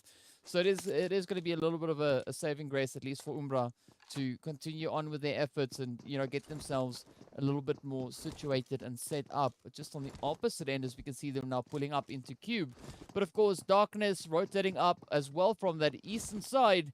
And this is where Lusail now could maybe have a few visitors rolling up alongside them. And of course, speaking about visitors, it is going to be G3 and Myth now rotating up alongside each other, looking to see where they are going to be looking to go. And of course, we do have Everest, at least for the time being smack dab center zone.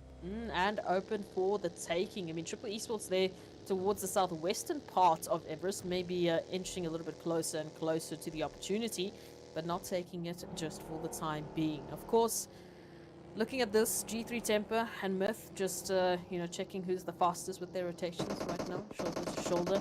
Myth making a bit of a beeline, and Umbra now holding the line on the bridge, maybe even spotting out G3 Temper. Oh, be careful here. Morteza showing a couple of nice little angles there. Just hitting some of the sides of those buggies, you know, maybe giving them a little bit of a new sort of paint decals.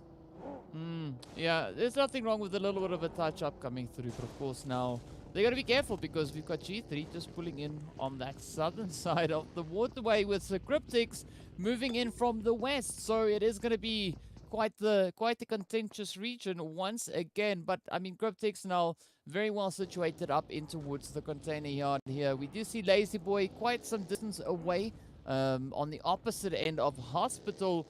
But it is going to be Lazy Boy now starting to mobilize themselves and getting ready to rotate through. Speaking about rotations, we got Masters actually now venturing across that western bridge with Unique position quite up ahead of them. And this is where Slyke now gets ready to just welcome them in with warm barrels as the shots continue to fly on down.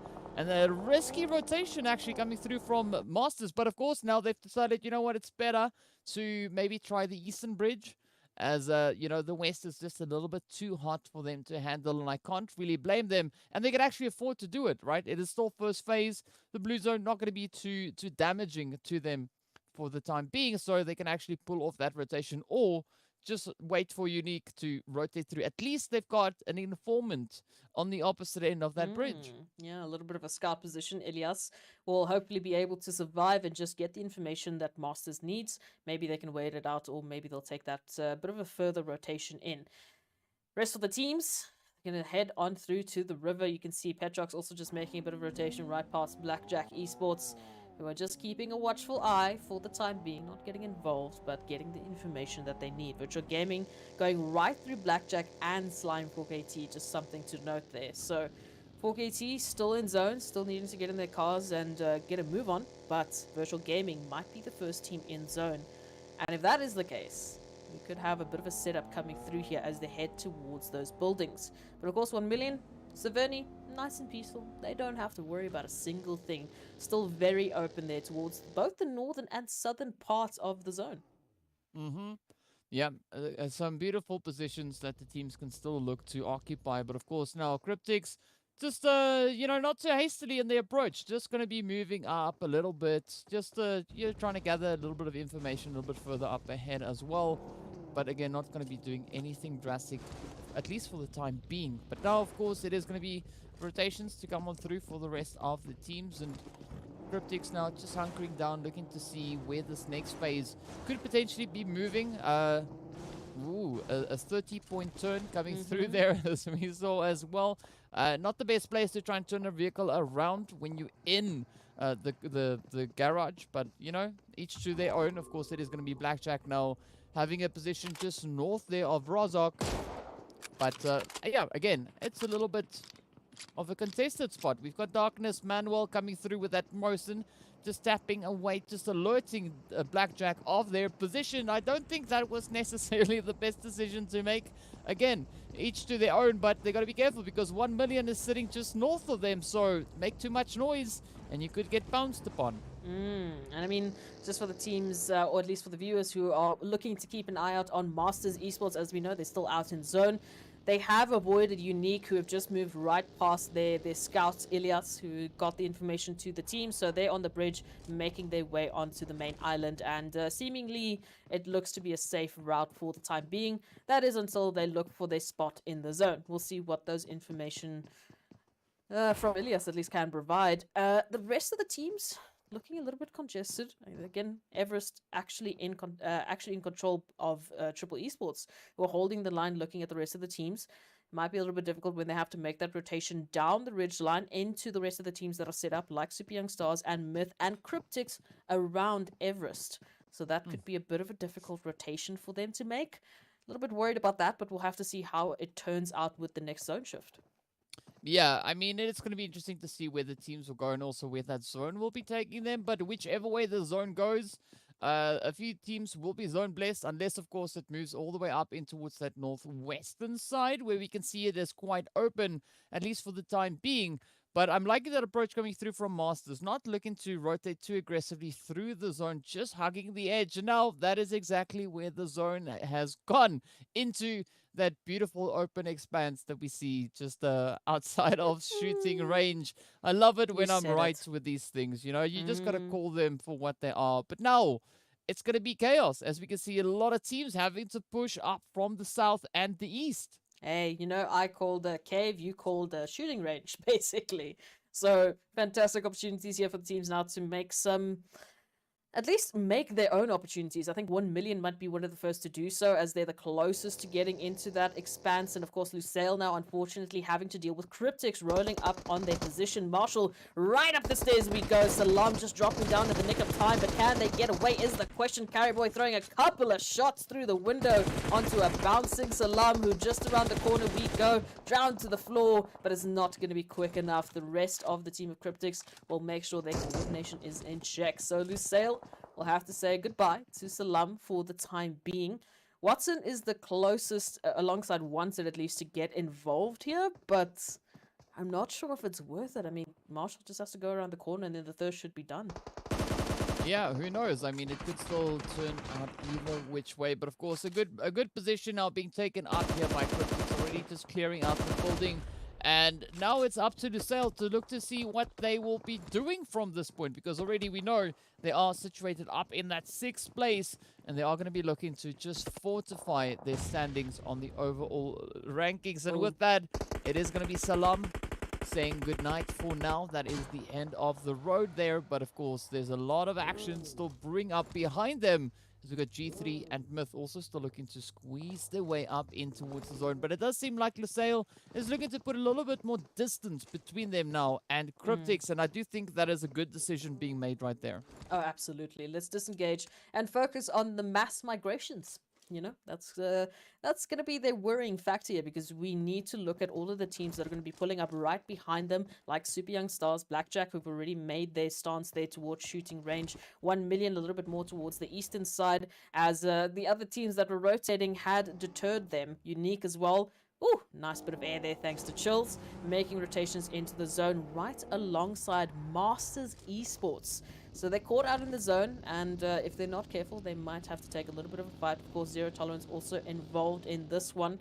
And Myth now finding Triple Esports. Oh.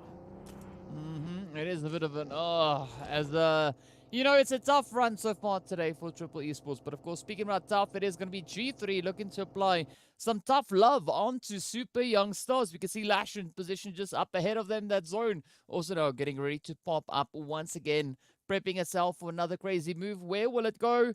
Right over to the eastern side now. Zone blessing the players there from 1 million. But this is now that snowball effect. It is going to be absolute chaos coming in, especially on that eastern side of the zone. We've got Slime 4KT, we've got Virtual, we've got Darkness, we've got Intruder, we've got Unique. We've got pick a name. They're probably on this side of the zone. Aside from all the teams we have situated over on that far western side, of course, Unique will be our first team getting sent back into the lobby. Now we see Angelo from Masters just come blazing into zone. Down they go as the shots continue to follow its way on through. Tornado now just landing the devastation. And Angelo, left to try and fend for themselves, as the rest of the squad obviously positioned a little bit elsewhere, but still those rotations yet to make their way on in. And now Intruder also going to be looking to bounce on the opportunity here, seeing that all these teams are positioned in such close proximity. But of course, look at this. Aimer alongside Petrox. Oh, that vehicle being a little bit of a saving grace there. But will we see Aimer now pop in the shot? No, it is now obviously going to be Aimer making a quick dash back into the safety of his teammates. Run. Literally, that is running in my head. Now, Triple Esports picking up a couple of eliminations there towards Myth. Umbra finding Lusail. So plenty of opportunities here for the teams to really pack it in and get as many points as they can before the absolute chaos is going to ensue. We've got 1 million and Cryptics in close to center zone, with Umbra trying to make the same approach. Zero Tolerance as well towards the south part, and Blackjack here towards our northwestern side next to Super Young Stars. Again, they need to be careful. As we can see, Cryptics could get involved, and Blackjack is taking quite a couple of hits. Yeah, they're taking quite a few hits indeed, but now they just need to just ride that storm out. Look to see if they can find those angles.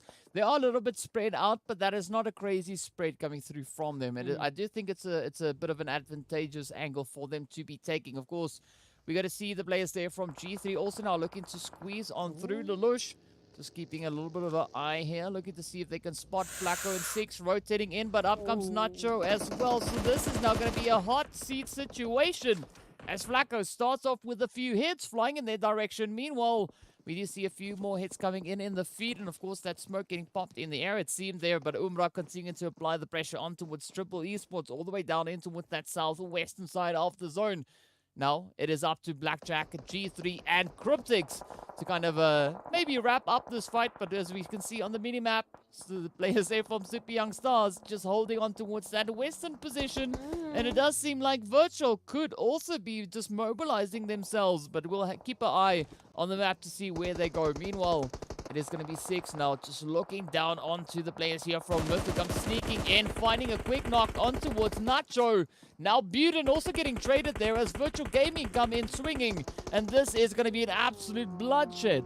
Oh, G3 Temper now down to 2 members remaining, 6. And of course Flacco, who are trying to find the angles here to work with. Myth, Broly is going to go down. Farok is down. So there's an opportunity here to reset and regain their composure as they need to head into the zone. Of course, plenty of obstacles in their way. It's not just Myth, it's Virtual Gaming as well, making a rotation around. Moment in the zone, going to be pushing up. Right around the corner. Flacco here as well to get the shots in, but of course they need to make connections through the smoke, and they do. Myth go out, but all of a sudden, look who's rolling up into the action. It's Blackjack, who want to get a few eliminations and get a bit of a piece of the action here, and they do. Between Virtual Gaming and Blackjack, G3 Temper go out, and we got 11 squads in this action. Oh, absolutely insane, but a beautiful opportunistic play coming through there from the side of Blackjack. Now, of course, we can see the players there from Virtual Gaming position just up ahead of them. Petrox getting a few hits up in his direction there as Reverb comes tapping. And of course now, Virtual coming in with that 2-2 split. It is going to be Alpha Luigi and Petrox, but Alpha Luigi now also getting ready to reposition back into safety. They are also now putting up just north of 1 million. But of course, Cryptics, Super Young Stars keeping a very watchful eye on each other. Blackjack need to find a rotational path, but look at the setup coming through from 1 million. They have the compound all the way up in towards the northern reaches of zone. Dexter also now going to be venturing a little bit further in towards that zone as well. And of course, we see Intruder situated very good, holding the compounds there. But look at this now, 1 million coming under fire as Blackjack have wrapped around, looking to see if they can sneak their way on in, looking to contest for this potential compound, or at least just alleviate a little bit of the pressure that could be coming through from the side there of 1 million. You can see players there from Virtual Gaming also coming under fire, and it is going to be an absolute barrage of hits all over the place. Super Young Stars making their way on back as well. Lusail also now packing their bags. Off they go. Slimeful KT continuing to push on through an absolute chaotic rush as Intruder also now get traded on up, and off we are to only 8 remaining teams, 29 players still remaining, and it is absolute chaos up north. Woo, I blinked and we're down to 8, but of course we might be down to 7 as 1 million move on in and clean up the remnants there of Virtual Gaming, who unfortunately will have to say their goodbyes. We've got 26 players left alive, but of course, for how much longer is the question. 1 million still alive in the compound, but of course, look who's moving on in. Now looking at this, Blackjack turning their attention there towards Team Umbra, who have to make a bit of a play here. They need to get into zone. They need to get into safety. Dexter cooking up a nice little bit of a nade there, just waiting for the connection. But Reverb and of course MG, they split up. They make sure that they're not going to be taken out by one singular nade. They are looking for the eliminations here. They're looking to take 1 million back to the lobby. Oh, and up comes those rotations now as 1 million trying to find a way out of this situation. Of course, Blackjack going to be looking to play that reach, but the team's now having to reposition all the way down to the southeast. Of course, Blackjack having a good rotational path right behind them, could turn around and look to get those plays in, but up comes the hits now. Slolush gets traded. Black lost E-Flex, the last 2 remaining hopefuls for the team here of 1 million, but the shots continue to fly on through. E-Flex just feeling the pressure now starting to mount. Black lost now trying to hold on for dear life. Will this be the end of the road for 1 million? Blackjack also now having to quickly tend to their wounded.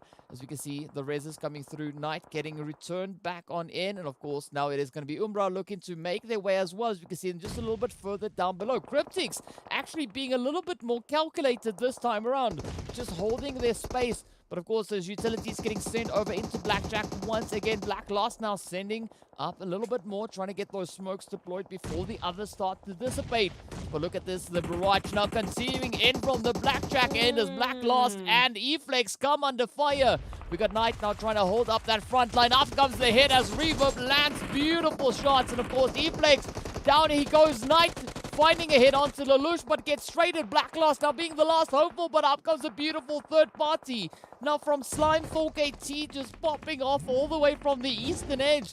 Blue Zone catching up to the teams. They have to now reposition. Up comes Cryptics sneaking on through as well. Senke the last hopeful and lands devastation right there into the side of Blackjack. Oh, it is so brutal, but what a beautiful play. Slime 4KT also now just rolling on in. But essentially, the teams will have to reposition back into zone. Oh, Slime 4KT looking for their winner chicken dinner, but of course they are not alone. 5 teams still left in this one.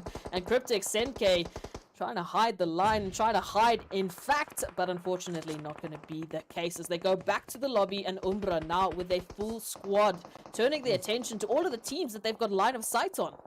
Oh, Umbra looking absolutely golden right here. But of course, Zero Tolerance also being some pretty strong containers. So you can see them also still rocking a full squad. Slime 4KT now coming under fire.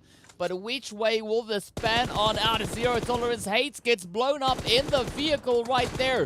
Shadowwind just looking to fish through the smoke, but of course exposes themselves. And with that, the knock comes through on towards Morteza. But let's see whether or not Slime will be able to make a bit of a play coming through here. Darkness holding their position over on towards that western side. Wasted now just scanning through the smoke, looking to see if they can spot any potential plays to come through. Of course, with that, Tornado strikes down right on towards Aimer. Off goes the confirmation. And it is now going to be Pronto and Plaza left to play it out. Whiskey now taking a few hits. But look at this, Skydo just sneaking on forward, just cutting through the grass, just capitalizing on these angles. The ankles even now getting shot at there as Skydo finds a little bit of an opportunity. Oh, Darkness now just trying to huddle up, trying to get themselves out of harm's way. Meanwhile, Umbra just going to be swinging on through as well as Vortex now gets traded off. We see Lord also now quickly trying to just make sure there's enough boost should any hits find their way towards them. Morteza, meanwhile, will be positioning up in towards that zone now, looking to set up that anchor point. PRZ, hot on the heels there, just trying to back up any potential players that could be coming through. But of course, look at this now. Zero tolerance down south, quite some distance away from zone. That blue zone about to start moving on forward, and this is where things are going to get absolutely brutal. Zero tolerance down to Lord. It is not looking great in the zero tolerance camp, but of course now Lord trying to fish down on towards Wasted. Up comes the hits. Blue zone continue to force them forward. Shadowin, fortunately right there. Of course, Plaza moving up right to alongside Morteza. Up comes the hits and down goes Plaza with Morteza in tail. Slime 4KT getting eliminated. It is now up to Darkness, Umbra, and Zero Tolerance, as Zero Tolerance 2 now gets eliminated. Shadowin on an absolute blaze. But it is going to be Darkness sitting on all four players up. Looking to move in on Umbra. It is going to be Shadowin and PRZ left to try and hold up the defensive lines. Of course, Whiskey getting down. Tornado also getting down. And this could be the winner chicken dinner for Umbra. Of course, we can see the players there from Darkness now holding their positions, not going to be looking to move in. Meanwhile, Umbra have a beautiful opportunity to get reset. They've already got 15 eliminations to their name. Darkness now down to Manuel. Those nades getting sent across once again. Moment still bleeding out, but let's see whether or not PLZ will be able to reach all the way across. Up it comes. Look at the bounce. Will it be the one? Oh, it overshoots, but it does cause a little bit of damage to Manuel. Manuel now quickly trying to res up, trying to get out of this pressure cooker, and up comes the rush. Oh, Shadowin gets traded. Up comes Wasted now looking to push on through, and that is now Moment getting forced out of his hiding place, rather Manuel. Up comes the hit, and it is the end of the road. Umbra walk away victorious. Winner, chicken dinner locked on in. What a crazy play that was. Wow. Looking at it again. What am I going to say? Oh, yes, I'm going to say a different team picking up a winner chicken dinner. Umbra coming in with their first one of, well, the Super Weekend. Well, not the Super Weekend, the final weekend. Wow, it's going to be weird. Either way, fantastic play coming through from them. And again, they were in dire straits. I mean, they did have at least one player there in towards that final zone. And unfortunately, just as quickly as they got in, they got taken out as well as Slime 4KT. So they were under quite a bit of pressure there. Cryptics was there, Zero Tolerance was there. Everyone was looking at Umbra and picking up 15, well, no, it would be more than 15 eliminations now. So 30 points a game for Umbra to finish this off. Oh, yes. I mean, Umbra coming in heavy hitting in this match. I mean, there was so much action. I got such a ab workout from this past few zones coming through there, but it was so beautiful to see the teams just stepping up and just playing such a dynamic game. It was phenomenal, right? Because I mean, at some point we had Cryptics, we had Blackjack, we had G3, all just fighting it out. We even had the players from Virtual Gaming holding up alongside them. It was pure chaos for majority of these last few phases. And I mean, with Umbra walking away with that winner chicken dinner, we saw also Zero Tolerance laying down quite a few impressive sprays onto Umbra as they tried to rotate in towards that zone, trying to get themselves ahead. But unfortunately, you know, the players there from Zero Tolerance got traded, and then it came down to Darkness. But again, Umbra just coming in with such strong approaches into that final phase, that final rush, just trying to lure out Manuel. And man, they succeeded, and they picked up an impressive amount of eliminations alongside the winner chicken dinner. So yeah, big congrats going out to Umbra. But of course, we've got highlights, right? So even though you missed some of it or you can't remember what happened, we've got highlights to show you and remind you once again. So enjoy, and we'll see you guys back in a short moment.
Such great teamwork rather coming through there from the side of Umbra, picking up that winner chicken dinner. I mean, unfortunately, we did see a little bit of a, let's call it a sacrificial lamb getting put in there. Of course, Morteza getting taken down, but you know, sometimes you just got to do what you have to do.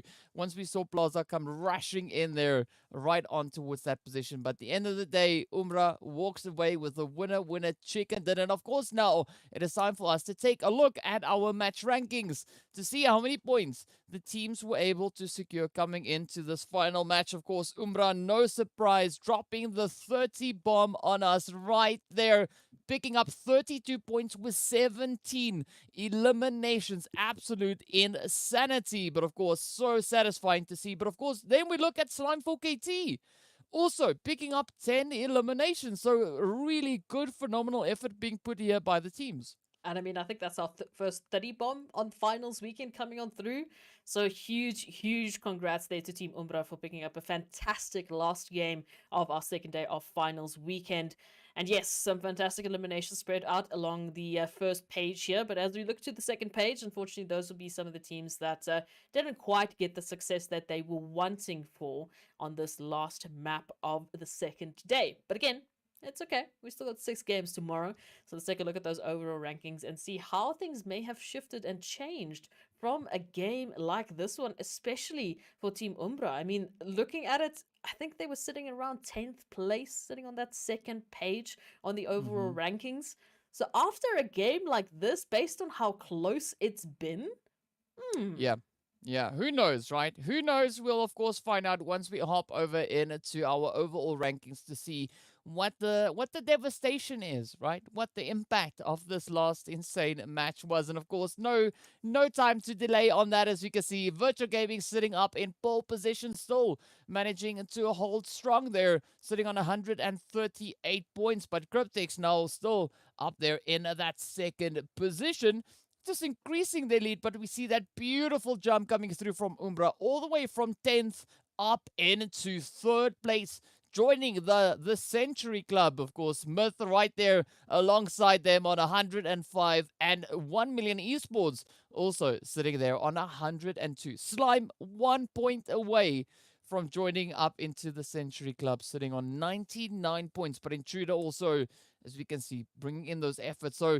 it is still very close on this first page, looking at where the teams currently find themselves. And looking at the second page, it is still exactly the same. It is still contentious all the way from here till next Tuesday. As we can see, the teams still sitting very close. The only team in a little bit of trouble, in my opinion, here is going to be the players from Triple Esports. Yeah, look, we've been waiting. Maybe we need to just leave them to their own devices and see what they come up with tomorrow. But again, 6 games to try and close the gap from 27 all the way to 72, while the rest of the teams are trying to do the same towards that first page. We know they all are vying for a spot there towards the top 6 to move on forward to even greater opportunities than I mean, what this PMPL Africa has been for the region, it has just brought in a fantastic set of opportunities for these teams to grow, to showcase what they are capable of, what the region is capable of, and of course, give us a taste of what is to come. So I'm very excited to see these teams. I'm so thankful that they have just brought action after action for us to witness here. Yeah, I mean, it's been absolutely beautiful to see these teams just going to town, right? I mean, they're just stepping up so phenomenally. And I mean, looking at what the point situation is, right? It is still close. Any of these teams can take that pole position. Any of them. I mean, yes, Virtual Gaming, they're being monsters, right? They're picking up 3 winner chicken dinners already. And they are, at least for the time being, 13 points ahead of Cryptics, who sit in second position.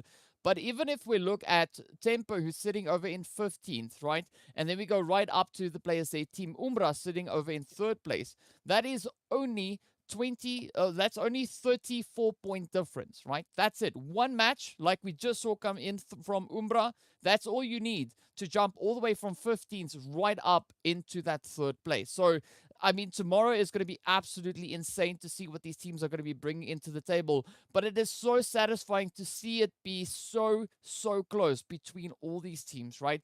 Because, yes, we did see a little bit of a difference over in the Super Weekend and the league plays as well. So this is what makes it so surprising, is seeing such a drastic shift being brought in by the teams. But I got to say, I am absolutely loving this.